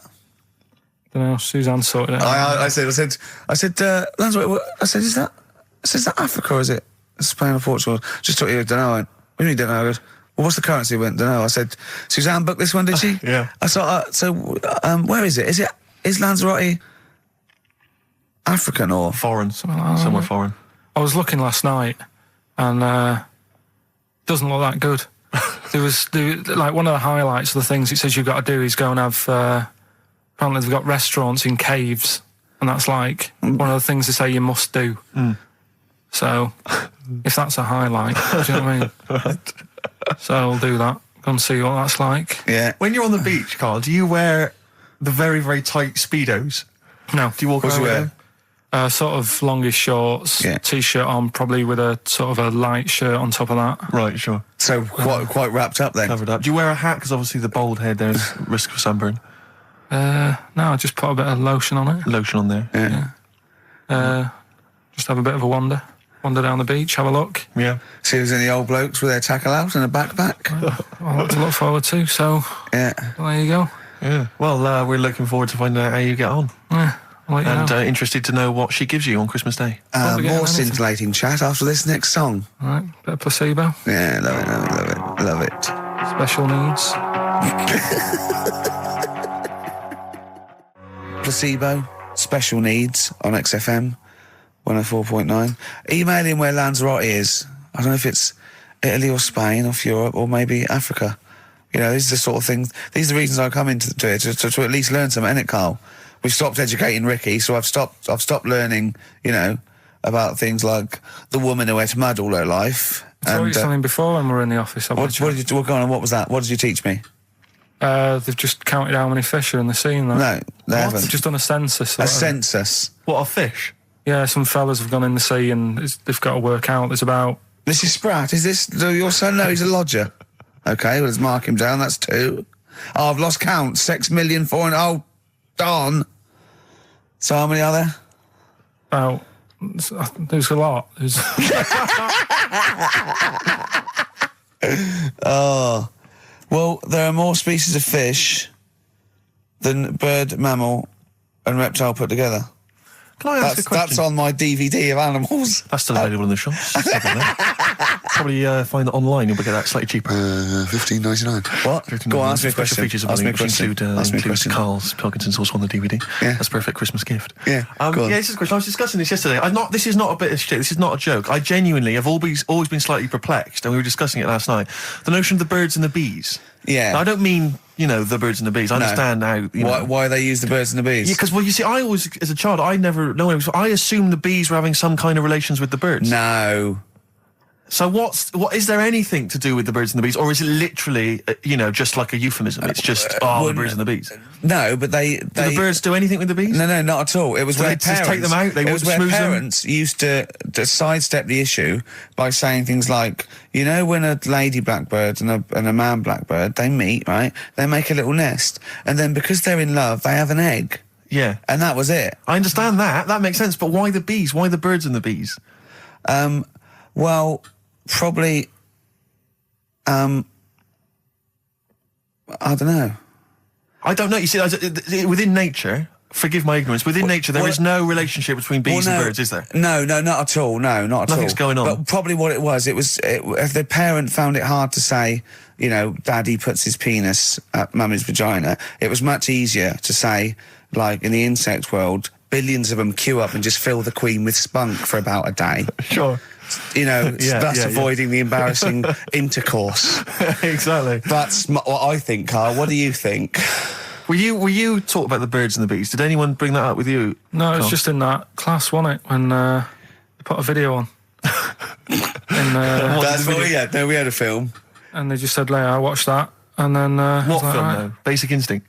It was just like, two people. And all sat around the telly and watched it. One girl fainted. And they said, right, that's that. Next week, prisms or whatever. And did it teach you everything you needed to know? Well, how much do you need to know? Yeah, true. No, true. Except one kid in my class still thought a baby came out of an arse. Afterwards, he didn't understand. I think what they should have shown on those videos is technique as much as anything. Yeah, I suppose so. Because it was largely just instructional. Wooing. Wooing. What it didn't tell you was how to get into a position where this might be of some interest. That should have been the first 4 weeks of the course. Yeah, well, obviously that baby who had the kid who had a baby. What was going on there, Karl? That was weird. Did you see that? Yeah, that was going to be your favourite programme, wasn't it? Yeah, it wasn't that good in the end. Why? You told us about this story ages ago, didn't you? Ages ago. I told you about a year ago about a baby that had a baby. Yeah, it's a bit different, the baby that had a baby, isn't it? Whereas a Siamese twin with a breech actually just, developed inside him for, it wasn't even developing. It was a twin stillborn that just was enveloped in the other one's body. So it's a little bit different to a baby what had a baby, isn't it? Yeah. Actually disappointed he was. Do you know what he said to me? He went, well, I thought it was going to come out. And go, oh, bloody hell, I'm 7. What a waste of my life. Like he'd been in there going, oh, hello? Hello? I'm 7. Idiot. Yeah. Yeah, a bit disappointing. But there was a programme on after that, right? At 10 o'clock on Discovery, and I haven't got Discovery. Oh, it was about... good? Oh, I didn't see it. This is it. I was yeah. going to say to people, if they've got a copy of it on tape, if they can send it in. What was it? About a baby with 4 legs. Right. That was on at 10 on... It wasn't a puppy? No. Just, What's it doing up there? Yeah. It's my baby. Oh, is it, Mum? All right, then, fine. Yeah. It's got 4 legs, yes. Yeah. Sometimes they do have Look, 4 legs. Dad's gone, he's never coming back, you've got to get over it. So, if anyone's It's not got a baby. send it in. Oh, Right, dear. okay, Send it in. good. So you want to tape with a baby with 4 legs. You're going to be disappointed again. It's not going to be like a baby with 4 legs who's running up the curtains. You know what I mean? It's not going to be that. It's probably going to be 2 legs and then 2 sort of like floppy appendages. You know what I mean? They're not going to be brilliant. It's not going to be like Jake the Peg. You're going to be disappointed. Apparently Lanzarote is one of the Canary Islands. Oh, is it? Although we've also been told it's part of Spain. Right. I don't know Yeah. who to believe. I don't know who to believe either. That puts me back because I knew it was either one of them. Yeah. Yeah, I knew it. What about it? Pilot knows, doesn't he? Pilot knows where he's going. I thought so, yeah. Doesn't matter then. Right, we're playing Jayhawks. Let's play it. Yeah. Love it. Got bored with that conversation, did you? Jayhawks, save it for a rainy day. We had a lot of emails, Rick, saying, is Karl the fat bloke from The Office? Oh, Keith. No, not at all. No. Karl has no discerning talent whatsoever. Karl presses the buttons. Yeah, that guy's a funny sort of comedian. Yeah. Oh, incidentally, we've also had an email that says, sack Karl. Your thoughts? It's not worth it. What difference does it make? Do you know what I mean? So Alive, Ryan Adams on XFM. We're here by ourselves. Where's Karl, Steve? Well, if we can get through this link, Rick, there's no need for him whatsoever, because I'm manning the desk, you're over there providing the shtick and the comedy, the laughs, the entertainment. Karl is making us a cup of tea, but he was too late for that even. You know, he's provided very little for the show. I think he's threatened to bring Rockbusters back for one last time. Looking forward to that enormously. Yeah. Now, I like Ryan Adams, but I prefer his sort of like melancholy, sort of modern alt country sort of vibe than that one. Yeah. Which brings me nicely to this. Okay. I got sent a CD in the week. Yeah. All right. Just play this. You want me to play it? Yeah. Isn't that great? It's brilliant. I love that. It makes it sound like a real song. Yeah. And he just phoned to ask permission. Of course, I said yes, but on his website. I don't know what he's doing. His name's Ben O'Sullivan, and I think it's part of a live gig. By the time he's just stuck that on a CD for me. That's great, isn't it? Yeah, he's got a great voice as well. It's brilliant. Just a little bit more. I think we should explain to people who probably don't know why we're playing this. It's actually a David Brent song from The Officer, and he's covered it. That's but he's covered it. Part of Series 1, of course, and both Series 1 and Series 2 are still available on DVD. Perfect. We don't Christmas need gift. Karl. You don't. You're absolutely Can't right. you just play a record without going wrong now? Let's see. We've played that. We're talking. Why don't you introduce the Long and Winding Road? This is the version from that remix Let It Be album, where they've taken all the strings off of the Phil Spector version. I'll see if I can. This is Long and Winding Road by the Beatles, but this is the one where they've taken all the strings and stuff. That Spielvector version. Spielvector. So close. So close. Long and Winding Road. I love that, but I don't like the way McCartney sings here. There's just one, he goes, you leave me waiting here. Well, he's always got that slightly affected But it sounds style, like Richard Burton or something, here. Yeah. But it's only one that does it, but I don't know why. I just think he likes it or wants to go back and change it. Maybe it's like... But having said that, you know, I'm not taking away from the Beatles, one of the best bands ever. Well, yeah, good luck to Brilliant songwriters. they do well. Yeah. We've had a lot of emails, Karl. I don't want to sort of put a dampener on your Christmas, but a lot of people have been slagging off Lanzarote. One of them just said, well, one of them just, I don't know if I can find it. It is Canaria, isn't it? It's It is one of the Canaries, isn't it? It's a volcanic island covered in volcanic dust. It's very windy, so you have to dig a hole to sit in on the beach, and there's hardly anything to do. That's from Mike Godwin. He says, unless you like quad biking, well, you know, you've seen what happened to... no, don't go quad biking. Not with your little head. There's no protection at all, is there? I don't know what you're thinking. I don't know. At least Rick Mann and Ozzy had lots of hair. Yours would be like Humpty Dumpty. It would crack like a little egg. And then we'd seen, there's no kings or kings horses. So, well, they couldn't do the job anyway. No, we shouldn't really send them. They're not really qualified. Horses not equipped to put back a medical man like Neil Fox in. Yes. To mend but not eggs. some kind of military horse. I bet he's had egg on his face a few times, hasn't he? What, Foxy? Yeah. Most of the series are Pop Idol. Right, Karl. Lanzarote, good or bad? Well, you got to give it a go, haven't you? Yeah, well done. Give everywhere a go. Exactly. That's what I was saying. You know, don't just take the word for it. I mean, if it had said an Ananova, Lanzarote shit, he'd have believed it. Sure. You know, if he'd have overheard it in a pub, Lanzarote a crap, he'd have believed it. He'd have seen it on a website that was mainly concerned with monkeys and witches, he'd have believed it. Yeah. As it is. Everybody raves about New York, and when I went there, I thought it was rubbish. Well, you're an idiot then, because that is possibly the greatest city in the world, along with London.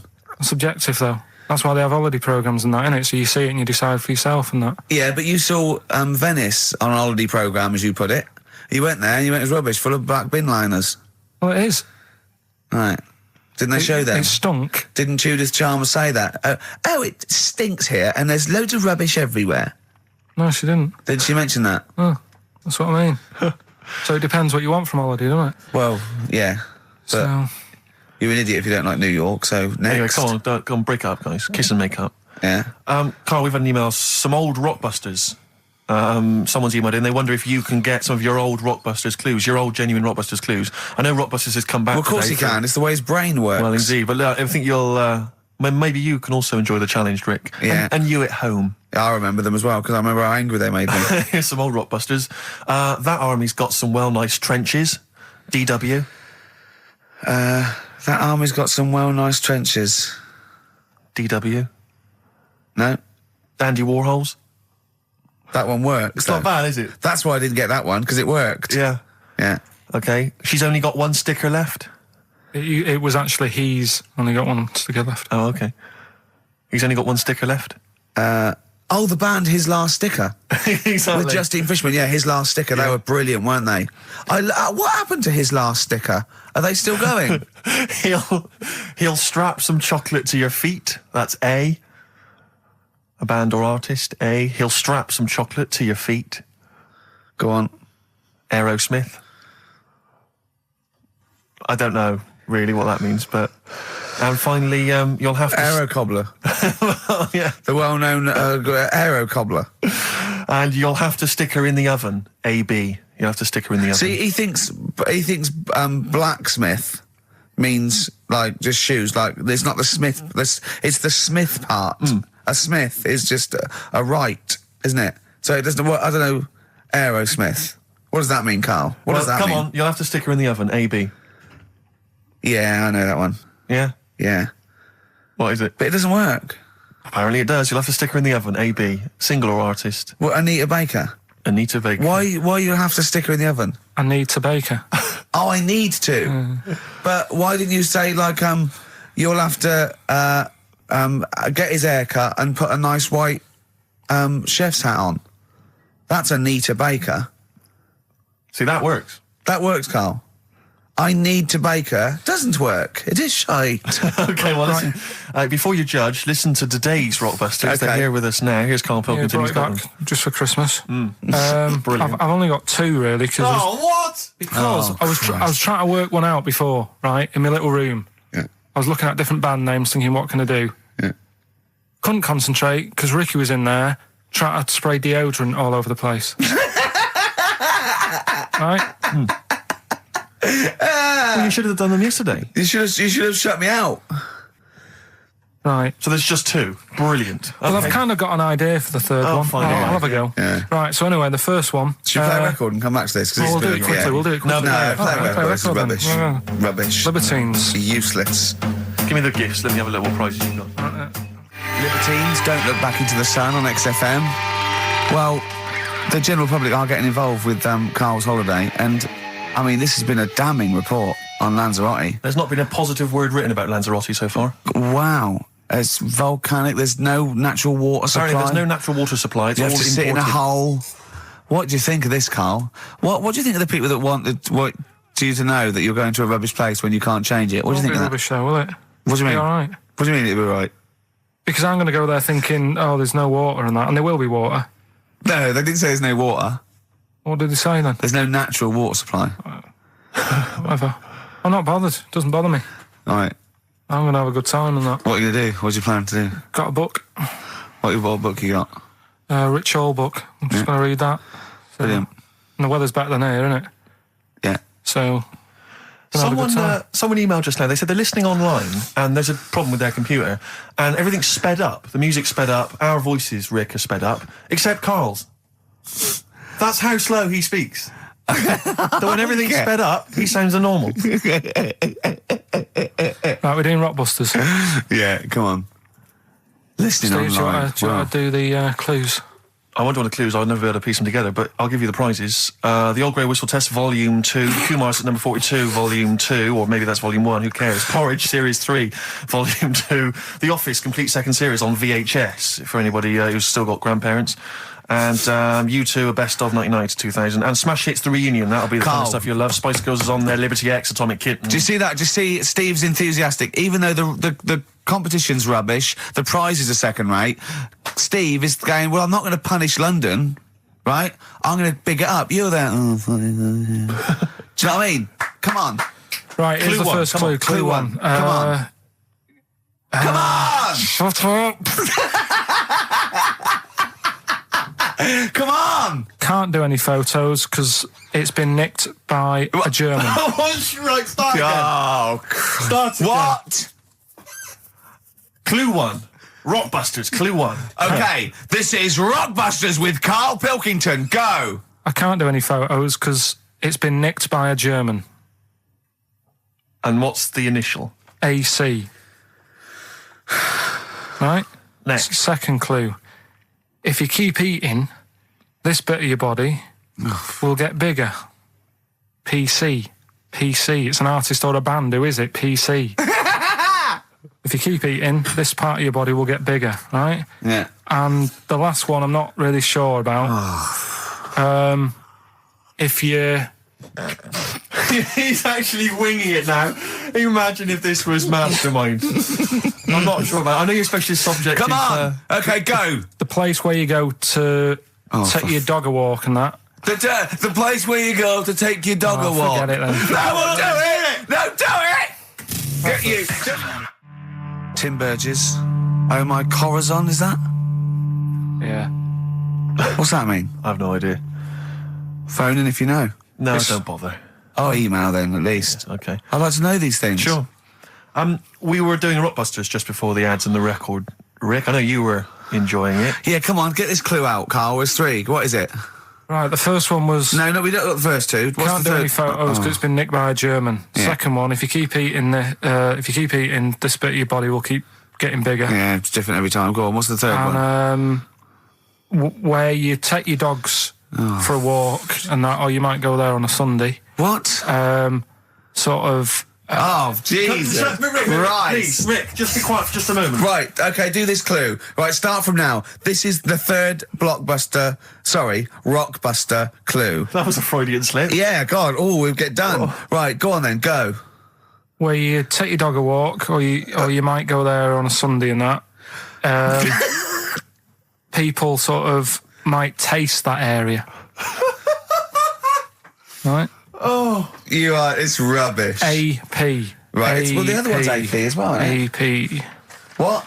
I see. AP. Ricky.Gervais at XFM.co.uk. AP. A quick reminder of them again with the initials. Quick, go. This is such The rubbish. first one, can't do any photos because it's been nicked by a German. Second one, if you keep What was the eating... initial? AC. If you Don't keep, get annoyed, that's what the game's about, the initials. Yeah. if you keep eating, this bit of your body will get bigger. That's PC. Right. Right? And where you take your dog maybe on a Sunday and you go for a walk there and that, have a taste of it. Right? Different. AP, just email in and you win some stuff. Ricky.Gervais at xfm.co.uk. What rubbish. I wonder why we stopped this game. Well, I think it's probably exhausted him. He needs to go to some kind of volcanic dust island for a holiday. With no water, Yeah, exactly. just to dry out and get some new ideas. Oh, I'd love to see you sitting there on these black ash sands, just sitting there going, I'm thirsty, Suzanne. There's no natural water. I've finished my Rich Old book. I can't focus. I'm going blind. I need some water. Oh, brilliant. Oh, bless him. Anyway, happy Christmas. We said we weren't getting out, didn't we? Right, go on then. It was the premiere. Did you see the coverage? It was a premiere of Lord of the Rings Part 3. I can't be bothered. I mean, man alive, I'm sick of Lord I of the watched Rings. the first one and I was actually I've never been into all that sort of stuff. Never liked it. Gollum and Dungeons and Dragons and gatekeepers and weird magic and Harry Potter makes I want to punch his face in. I know what you mean. But I mean, it's sort of like, Well, Lord of the Rings, when I was at school, if you were into that sort of thing, you were a nerdlinger. They would beat you up, they'd shout Exactly. heckle abuse, all that sort of thing. You know, I wasn't a fan. I actually don't know anyone who admitted they were into that I know. nonsense. It was shameful. It was embarrassing. Now, the whole world's gone crazy for it. Even the tough guys, the hard nuts, the streetwise kids, they're loving it. Can't wait for the third one. I see people raving about it. It's Jonathan Ross, all these people going, it's the best thing I've ever seen. It's 3 hours and 10 minutes of trolls and goblins and magic spells and large feet and magic rings. I'm loving all that crap. What's wrong with I you know. people? I will smite you with my sword. It's just interminable. The orcs and the Norks. I saw some people playing this game. They had a big manual and a dice, and they're in a pub, and they're all fat with beards, right? And he threw a dice, and he looked down, he went, and he said something like, outside them, the 3 miles to Mumra. And they went, oh, well done. What? I know. I want to go and say, what is this game? Yeah. What? It's absolutely extraordinary. Well, they showed some coverage of the Lord of the Rings premiere on TV, and there were people dressed up as some of the characters. There was a girl chatting saying, well, I just think Gollum's hilarious. What? People talking about telling me Gollum's hilarious in this new film. How is he funny, my precious? Oh, my precious. What's funny about this? I'm losing it. I'm genuinely... Is he like Yoda? I don't know what the joke is. I'm missing it all. And when the walking trees started talking... Oh, man, I love it. Gollum's the little one that looks a bit like Gandhi. Yeah, exactly. The computer-animated Gandhi. Yeah. Yeah. Is that all right? Yeah. I think that's how he's described in the book. But this is the other thing. I say, then they go, Tolkien, J.R.R. Tolkien, he's a genius. You know he created his own language? Whoopee! Carl comes up with a new word every week that he's made up. He's not a genius. Yeah, well, the bloke, a look of frighteningness came across his face. Frighteningness. Yeah, Carl's new word. Although, Shakespeare... introduced 1,200 words to the English language, apparently. Well, he was a genius. He's estimated. And I only know one of them. Yeah, what was Brilliant. it? Brilliant? Yeah. How did he come up with that? I don't know. I reckon he was reading Macbeth and went, I'll tell you this is brilliant. Yeah, and his wife said, what? This is brilliant. I'll tell you this is absolutely brilliant. I don't know what you mean. Sort of. Will. Sort of better than good. Read it, see what you think. Well, it's good, yeah, but I mean... Read it again. It's getting better each time. Is it brilliant? It is brilliant. Yeah, see? Yeah. I don't know how you... when the audience were there on that first night... Brilliant. I know, it wasn't brilliant. It was excellent, he came up with. No, fair enough. It's the same sort of thing. Yeah. But on the first night, when everyone was in the theatre, the dregs, the Karls of the Middle Ages, they're still sat there.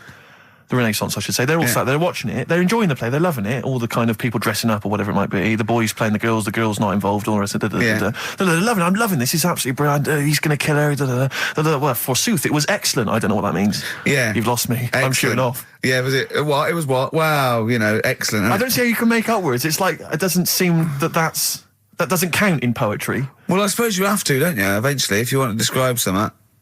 Why? Just use the words that exist. Isn't that the rule? No, but that's why we borrow from other languages. There are certain phrases that can't be translated because it's that there are no words in other languages for them. I mean, I think we beat the second language by about double. What language? I think in English we have got about, I think Russian second, but I think we got twice as many words. So there are obviously things that we say that cannot really be translated. Yeah. And so, ours is just great for obviously poetry and... It makes sense when you think about things like blancmange. Blancmange that would is be like good, yeah. Wobbly pudding. I know. In English. But I think if there are, I don't know how many there are, someone know, say there's about 100,000 possibilities, right? I think we probably know, as educated people like us, Steve, we probably have about 20,000. Sure. Right? I really don't think we need that other 80,000. No. I'm not walking around going, I don't know what they're talking about. Exactly. What did he say? What is that? I mean, that happens possibly once or twice a year when I go, what does that mean? Yeah. Do you know what I mean? Carl, you look bored, mate. We had a real conversation I think there. He switched off when I said forsooth. Bruce Forsooth, you know him. So much better than last week. You know him, don't you, Carl? Put a song on, yeah. Yeah, boards. Okay, there was a monkey, right? No, he's right. It was a professor of English. No Blue Sky, The Thorns. That's beautiful, isn't it? On XFM 104.9. Carl, you're losing your rag a little bit. What's the matter?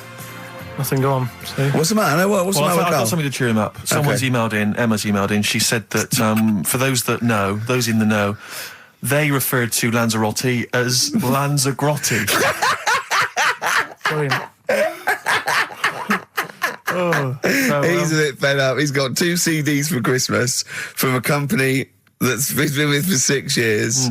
He's a little bit grumpy about having to answer the phones. He wouldn't go and make Steve another cup of tea immediately. Selfish. Yeah. Carl, what are you thinking? Nothing. Go on, what were you doing? Come on, Carl, you're getting paid for this. Project. Out. We'll take one of those CDs away. All right. What were we talking about? Lord of the Rings. Yeah. Sick of it, as I say. So there's some people dressed up on TV. They were dressed up as the characters. They had their sort of costumes. There was a guy I went to university with. I don't want to mention his name. Went into his room once. He's into that sort of thing. He showed me in his wardrobe. He had a full-size Star Trek outfit that his mum had made for him. His mum had made for him. But I wanted to say, well, A, you've taken it to university, but B, when are you going to wear that? Yeah. When are you ever in the mood to wear that? Well, you never know when Like on Apollo 13, wasn't it, when someone had measles or something? Someone else got in. Sure. So you might go, oh, I can't believe it. Can't believe it. The Enterprise, Uhuru can't make it. But it's the idea of that being, I'm not one to speak, but it's that idea of that sort of being attractive to women. Because that's presumably generally when you're at university, when you're 18, 19, that's the reason you wear those kind of clothes, is to try and make a bond with someone, isn't it? Try and establish some kind of connection. Yeah. Saw a guy walking down the street the other day, must have been 18, 19, wearing on his t-shirt, it just had a picture and the words Star Wars Phantom Menace. He probably liked. But it's just the idea of a girl going, yeah, well, I love that film as well. Yeah. Because it's supposed to be kind of kooky and eclectic t-shirts, aren't they, normally? They're supposed to be a bit sort of radical, a bit offbeat. My favourite, though, are, I love fat goths. Yes. I really love fat Who are still goths. persevering with it, even into their 30s? I like fat young ones. I love fat 18-year-old goths. I really like them. They're one of my favourites. And I like 42-year-old goths who they're losing all their hair. They just grow it at the back. But I don't know what jobs they do. But their main hobby is looking like Nosferatu and wearing lots of silverware. That's one of my favourites. I think I mentioned to you before. I saw a girl on the tube. She had a bag, and she was quite gothy. She had a bag, and it sort of had like a Barbie's head, kind of sort of defaced hanging from there, and loads of badges and tassels and little motifs and odd things. And she decorated the bag, and then had sort of things like legalise cannabis and ban the bomb, and stop the war. Yeah. And I just wanted to grab her and say, you doing much about the war, or are you working mainly on the bag? You spent most of the year you're filling in the petitions. Are you doing the marches? Or is it largely the bag you're focused on? Oh dear! I'll tell you another thing that a fashion mistake always offends me whenever I see it is an Englishman of any age wearing cowboy boots. I had cowboy boots. I can't believe it. When I was 18, right? I went out and got a pair of cowboy boots. The cheapest. I mean, they were the only ones I could afford. Awful. Why? I mean, was that 'cause they were like clogs that came up to the knee. They were so uncomfortable. And why did you get them? Who was wearing them at the time that you thought they were cool? Clint Eastwood. Right. Okay. And I had cowboy boots. I put segs in them. What segs? Which the little things you nail into the bottom. So they sort of clip-clop as you clip-clop, right? So I'm 18, right? Those tight jeans, so tight in fact I thought I had to went to the doctor and I said my balls are aching, and I went off. I said I've got a pain in my epididymis and all this, which I was doing biology, and he went, your jeans are too tight, they're squashing your balls. Right? So I had cowboy boots, right, and pale ones, not even sort of like finished properly, sort of like just the raw sort of leather, cheap wooden bits at the bottom, segs, really tight Levi's, and a red sweatshirt with bullshit on it. That was a present. Just embroidered on. I looked pretty hot, baby. Oh yeah. Yeah, and I remember once as well. This was really embarrassing. I had leather jacket, and how old were you? Oh, this is embarrassing. 26, I think. And I just had a nice leather jacket, right? But I was bored one day, and so it's about 1986, 87. Yeah, 87 must have been. And I just painted on the lapel a little acid. And that didn't last. And were you going to acid house raves at the time? No, of course not. No. But I remember that one didn't last long. That was in the bottom of the wardrobe immediately. Yeah. I knew at the time. I just thought, what is that? Yeah. But I forgive anyone sort of anything up to about the age of 25, right? I don't know. But I mean, it's getting close there, yeah. But certainly up to the age of 20. But it's the 40-year-olds. It is the 40-year-olds that just still have a little go. Goths are the best. Goths are the best. Or the cowboy stuff, because there's never been a culture of cowboys in this country. I know, so you see the 40-year-old guy with the kind of cowboy jacket with the tassels. Yeah. Or the bootlegs tie. Add that, yeah. Because you've been through most phases. This is what's interesting to me about you, is you're quite self-aware. But the most committed one was probably the New Romantic when I first went to university. So, 18, red bullshit T-shirt and tight jeans. Within a couple of months, David Sylvian, just full makeup and that. Can I ask, because having never really subscribed to one of those fashions, one of those styles,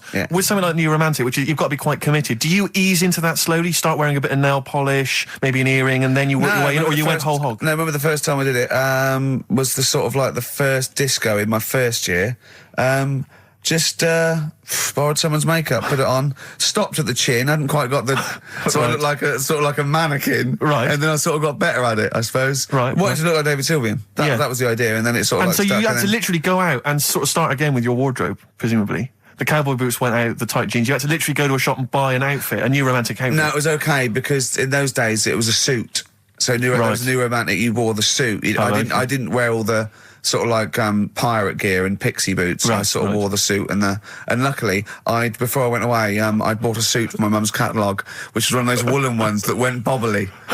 So not quite David Sylvian, but at least I was having a go. Yeah. Well, respect. Have you ever subscribed to any of those fashions, Carl? Nah, just going to the gay look now. He wears Ben Sherman's and he shaves his head. Remember wanting some Dr. Martens? Yeah. And my mum worked at a college in a canteen, and she knew I wanted some, but she got some. There was an old woman who worked in the canteen who said she had some, and it turned out to be like little granny boots. I ended up having them for a bit. With a little zip up the front. Yeah. Nice. Oh, brilliant. Did you wear them? For a bit. Yeah. Well, you might as well. Want not. Waste not, want not. Play a record. Have some ads. All right. White Stripes. The hardest button to button. Steve, I've got to find out the answer. It's been driving me mad. How many words are there in the English language? Does anyone know? Define your terms. By English language, you mean English words. Yeah, I don't mean how many words are there in a dictionary with all slang, different how many English words are there that you say were English words? Not. But there are so many of them. Which but not phrases, not slang necessarily. Not. But what about English words which are derived from French, Celtic, all the rest of it? Well, cliches, okay, but they have other languages in them. But how many different English characters are there? Right. Because there was words, some not news. characters. There was some news a few weeks ago about a fella who could, if you said a word to him, right, he'd say, "Yeah, that's on page 36 of the dictionary," right? And they said he remembered 80,000 words, right? So that's in a little dictionary. They said it's 80,000 words. Mm-hmm. Right, so does that clear that up? Well, I thought there was about 100,000, right, English words in use, not counting all the other little bits and pieces, phrases, slang. Like, I think I is in there now. Ali G, popular. Now, I don't know whether I should count that or not. Well, if you're one of our listeners, perhaps if you know somebody who finished school, you could maybe pop next door, get them, ask them, and then email in the answer, ricky.gervais@xfm.co.uk if you've got an answer for that. Talking of email correspondence, Rockbusters. Oh, Rick is underway. People have we got monkey news? Absolutely loving that. Let's see if we can cram it in. Have we got a film? Yeah. We should do that then. Well, Let's finish do one thing and move Rockbusters. on. Jesus, calm down. All right, Rockbusters. Let's get this third one out of the way because it's tricky.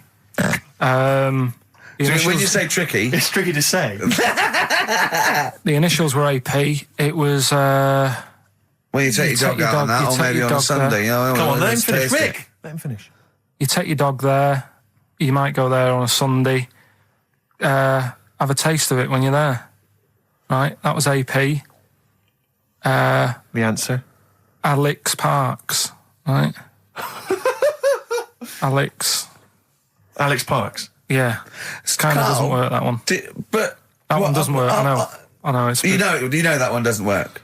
Yeah. Okay, good. Okay, well that's fine. That's what I was trying to work out when you were messing around. That's why it isn't that good. Okay, come on. The other ones. The first one was the German fella can't do any photos because it's been nicked. The German fella can't do any photos because it's been nicked. That was the initials were AC. I've got it. Right, it's Aztec camera. Yeah. But what's that got to do with the German fella nicking it? Because the way he'd say it, he'd be like, Aztec camera. So why ain't you taking any pictures? Can't. Why? Aztec camera. Why is that German? Just sounds a bit. Right, do you know that's rubbish then as well? You know that one doesn't work, do you? And the second one was, if you keep eating, this bit of your body will get bigger. PC. Yeah. Phil colons. Phil. It's honestly right, Carl. Phil Collins. Phil honestly, Collins. right, okay. I don't know what the PC term is for this, but I honestly think. I think you're quite bright, and I think you're quite streetwise and all that things. But I actually think... Oh, I've got to be so careful here not to offend people. But I think you might be... Could you maybe describe it through a sound? You might be educationally subnormal. Does that worry you? No. I've got by all right. I'm not going to worry about it now. You know what I mean? I'm 30. Do you know what I mean? Why start worrying about it now? But you've got the mind of a 12-year-old. So what? Sure. Do you know what I mean? I don't worry about stuff. If you don't know about stuff, you don't worry about it. Yeah. So I'm happy. Well, if he's educationally subnormal, I'm afraid also Matt Briggs of South East London is as well, because he got all three right, as did a number of other people. Well done, Matt. Yeah. So he's won that stuff. He has indeed. Player Echo, we've also got your film quiz coming up, and Monkey News. We're all looking forward to that. Right. Monkey News. Bit of Bowie? Yeah, one of my favourite Bowie songs of all time, Letter to Hermione from Space Oddity. Have you got any Christmas shopping? I should show off and do that now. Letter to Hermione, David Bowie. Well, we've had the most convincing answer, that it's about 290,000 actual words, but possibly 3 million in our vocabulary, using all jargon and scientific stuff and all that. Sure. 290,000. Still a lot, isn't it? It is a lot. We know so little, don't we? Apparently the average person has about 20,000 words in their vocabulary, right, and uses maybe 2,000 a week. Really? Yeah. Karl, obviously, slightly bringing that average down. Karl, what do you think of that? Single figures. Doesn't matter, get by. Why have you got to use longer words messing about and that? I told you, that word about old, anti-dipuian or something. Just say old. That's a bit old, isn't it? That's a bit anti-dipuian and that. What's the point? Yeah. Get to the point. Sure. Busy.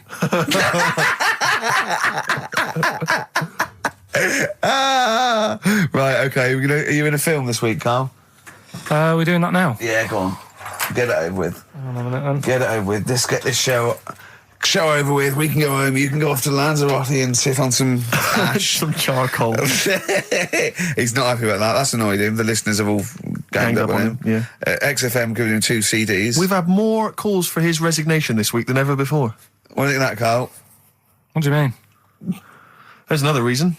Do you know what I mean, though? Because he's grumpy. He's not just giving it. He goes, well, I can't help it, can I? I don't want it. You're being paid well to do a job. People have tuned in to be entertained, to have good songs. Me and Steve are working I'm pressing here. the buttons. I'm paid to press the buttons. That's what I'm doing.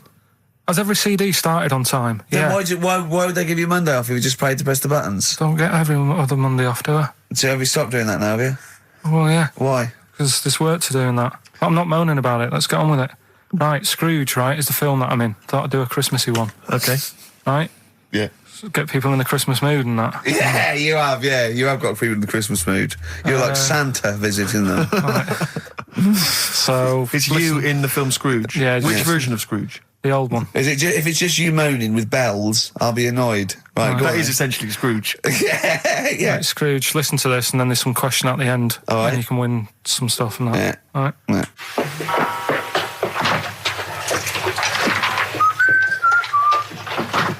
You're late.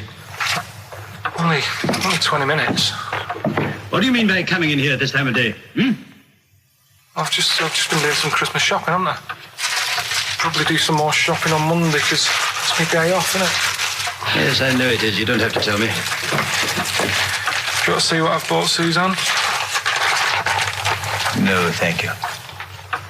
I don't mind showing you. It's only a Christmas present, isn't it? Just bought some more condoms. Why? Well, I bought some last year. Got 2 boxes.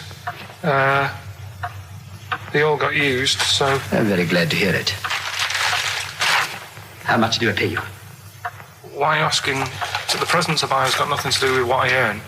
Like I say, if I won the lottery, I wouldn't go mental on her. Do you know what I mean? I probably wouldn't even tell her because I think she'd want to travel around the world and all that, and I'm not into that, to be honest, so I'll probably keep it quiet.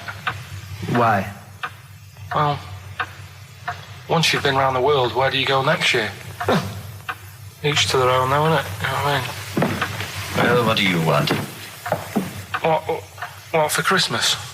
Not that fussed, really. And you, it's just as well I'm not that fussed, because do you know I do some work at XFM? Do you know what they're giving me for Christmas present? Nothing. No, might as well have been nothing. 2 CDs. That's it. I was well fed up. I'm sure you will. They give you a list of about 30 albums and you get to pick 2 off the list. So I've gone for Kings of Leon album and the best of Bob Marley.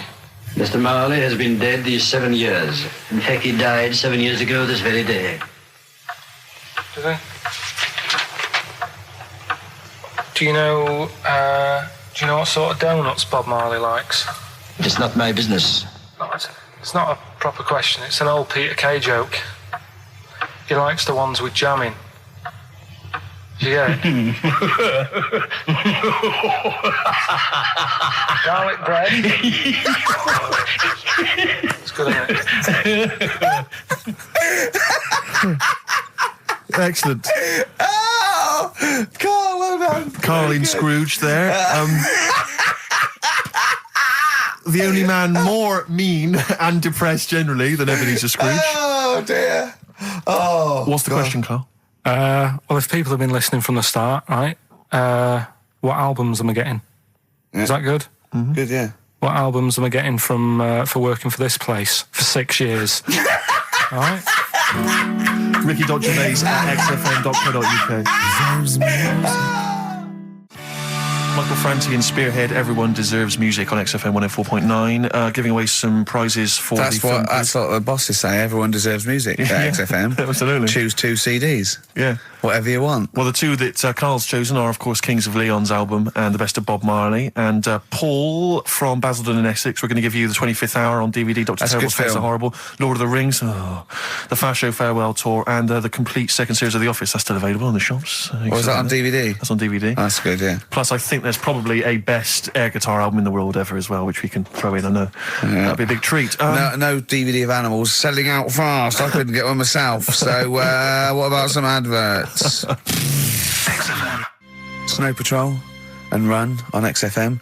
Wow. Nearly your last show, Carl, for about 3 weeks. Yeah. Carl's off to Lanzarote. Next week. We're doing it with Ian Canfield next Saturday. Then we're off, because it's day after Boxing Day, isn't it? Or 20, yeah. And then we're back on the 3rd, I think, aren't we, all together? Yeah. Yeah? Yeah. Yeah, what have you got? I think we should have done something like some roundups, like Cheeky Freak of the Week. We could have done Cheeky Freak of the Year. What's your Freak of the Year, Carl, if I put it to you? What, out of all the ones that I found out about? Yeah, all the ones that have ever been, yeah. Well, no, you have the Elephant Man in there that you found out about at the end of the 19th century. Go on. Watched The Elephant Man again last week. Good. Yeah, loved it. Probably that one, the kid who was like 7, but aged to about 38. That was pretty weird. That amazed me. That sort of blew my mind. No, it was worse than that. She was about 90 or something, wasn't she? She is now. But back then... a couple of months ago she was 38, Yeah. but because of the aging. She's sort of aged fast and that. Yeah. It's really... This is the one that you think should be allowed to get fags and beer and an off-licence because she's got the body of a 90-year-old. Well, yeah, it's only fair, isn't it? Let her have a decent life. Even though she's 6. If she wants a packet of fags, the doctor said, you're older and that. Even though you're 6, you are sort of 72. If she wants a packet of fags, let them have them. She was 72 September, wasn't she? Yeah. So, yeah. but it was that's probably Do you the actually weirdest think that would be a good idea to give a 6-year-old with an aging disease a packet of fags? If that's what they want. If that's what they want. And a pint of Tennants. All the stress and that she goes through. It was saying something about how she has to have a passport picture done every 3 months or something. Do you know what I mean? Wow. That's what she's dealing with. So that was probably the weirdest. Can we just say that Carl doesn't take the mickey out of these freaks, No. these people? I just, it's things that fascinate me at the end of the day. Yeah. Things like that are weird. And things that, there's certain things that people get excited about that I think, well, what are you getting excited for? Like what? News. Do you know I normally do the headlines and that? Yeah. Have we got any headlines? Not really, because there isn't that much going on. Isn't there? This is what annoyed me, though. There was something about a woman who's going up Everest on a bike. Do you know what I mean? And they were like, oh, brilliant. But I don't think that's that good. When someone's done it walking... Where Doing it would, on a bike's where, would the easy, woman, isn't it? where would the woman who complained about you come in the years chart? That's do you mean? that's the woman with the enormous head. Lest we forget. She took offence to some of the comments you made on the show, and rightly so. I can what- what understand. you say, I was out of order, and so I'm sorry about that. Yeah, well, I'll just explain again that Karl, I mean, it's the Freak of the Week is sort of like more of a punchy catchphrase than a derogatory term, and Karl's fascination and childlike. I mean, I think we'd have to include Karl in the roundup. Yeah. I mean, it'd be certainly be in the top 10. I think the fact that she didn't sort of pursue any official complaints means that, she's a bigger person than you, Karl. Yeah, really, because, Certainly, well, so... headways. She is. Karl, you're going to do some news stories, I think. Well, like I said, there hasn't been that much going on. There's a story about a fella who hasn't eaten for 70 years. Right. He hasn't eaten. Is that that's all the information you're going to give us? Yeah, hasn't eaten for 70 years. Hasn't had a drink, but he's all right. That's rubbish then. Next. It's not rubbish. Yeah, it is, yeah. Next. Well, what is it? How is that? How is a man not eaten or drunk for 70 years? It's that thing, isn't it? Your belly gets used to it or something. Steve, has he misinterpreted it or is it rubbish? Well, it does, to be honest with you, it doesn't actually offer any explanation. It just says that that's what happened. Right, so that's rubbish. It doesn't go on to Next. anything else. A woman's had 6 organs transplanted. Woman needed a new kidney, a new heart, a new stomach, a new liver, new kidney, intestine. Does that mean that she's the same woman? I know. You'd just say forget it, wouldn't you? Yeah. Wouldn't you though? Well, not really.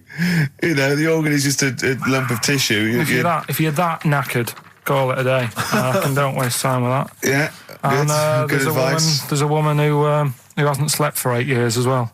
Well, that's impossible. Again, you want to see that, Steve? Yeah. That's the news for the week. Yeah, all rubbish. Turn off now. Next. Do you want to apologise once more for anyone you might have offended over the year? Yeah, like I say, I'd never want to upset anyone. We're just chatting about stuff. It's just chatting. It's from the heart. You see something, you say, "Oh, it looks a bit like so and so," or "Isn't it a bit?" You're not really, you don't really try and hurt anyone's feelings, do you? But I think most people know that. And I've got to apologise for laughing at anything you say. I actually can't help it. Again, it's not vindictive, but when Karl comes out with some of the things he says, it's impossible for me not to laugh or react. So have a Merry Christmas, everyone. Well, before that, Rick, is there some final for the year monkey news? Tell you what, let's play a good song. Okay. Right, we'll have a bit of monkey news, and then that's it. A bit of Amy Mann, then. Perfect. Brilliant, this one. No Choice in the Matter by Amy Mann on XFM 104.9. Well, now it's monkey news. Well, before monkey news, Rick, can I just mention to people, if they enjoyed that version of Free Love Freeway that we played earlier on the show, the kind of alt country version. Yeah. That was by Ben O'Sullivan, and hopefully if you check out his website, if you're interested, you probably can download something, or maybe he'll tell you when he's going to release it. That's benosullivan.com, one word, benosullivan.com. Good luck to Ben, happy new Christmas to him, and New Year best of. Rearrange these words into a well-known phrase of the time of year. Yeah. Initials MC. Okay, Okay. play the jingle. Oh, what is it? Chimpanzee that. Oh yeah, chimpanzee that. Monkey news. Right, well, the last one of the year. It's not that good, but this is all that's been going on all week. Yeah. Little monkey. What happened is, it's this plane, right? Aeroflot, I think it is, Russian airline. Having a good flight. Everything's going normal and that. This is gonna be libelous. The pilot. Sorry, I mustn't interrupt my side. How tall was the pilot on this flight? Okay, listen, we've had a few complaints, people saying don't interrupt monkey Steve. news. Okay. Don't interrupt monkey Okay, news. I won't then. It's like the weather girl complaining whilst Trevor McDonald's doing... Okay, all right. Go on then. All right, so the flight's going well. Food's been served and all the rest of it. Anyway, someone gets upset about not having many nuts. Right, they've not got enough nuts. They hand the nuts out and that. One of the sort of passengers is going mental. Because What's he saying? He's just What going language mad. is he talking? Is he Russian or English? So anyway, there's a bit of a fight going on. Fight starts happening. People are going, "What's up with that little fella?" Right? The little hairy bloke. So they sort of drag him. What's wrong with Bob Hoskins? And why is he screaming? Why isn't he talking in his usual Cockney accent? Why is Bob Hoskins screaming and grabbing at nuts? So, you've ruined it. Come on. Forget it. What have I ruined? Right, Rick, turn his microphone off so he can't interrupt you. Right. So anyway, so there's a fight going on. Nuts are going everywhere, right? So, anyway, so they manage to tie him down. They get him on the floor, tie his legs up and that, right? His little legs. Get him to... Come See you later. Have a good Christmas. No! Carl, how dare you? Finish the story. All that happened is they got back. It turned out that he shouldn't have been on the plane anyway. Why? His passport wasn't valid. Right. And you can't cause problems on planes and that. So he got put in a cell for a bit. Turned out it was a little monkey. Right. Quick question, how did he complain about the shortage of nuts? Yeah. He just was going mental. Right, he didn't actually call over a stewardess, he just... Well, how did he get on the plane in the first place? What ticket did he have? Have a good Christmas and that. But you know it's rubbish. You must know that's rubbish. All You the must best. know that's rubbish. All the best. You must know that's rubbish. Where is he going?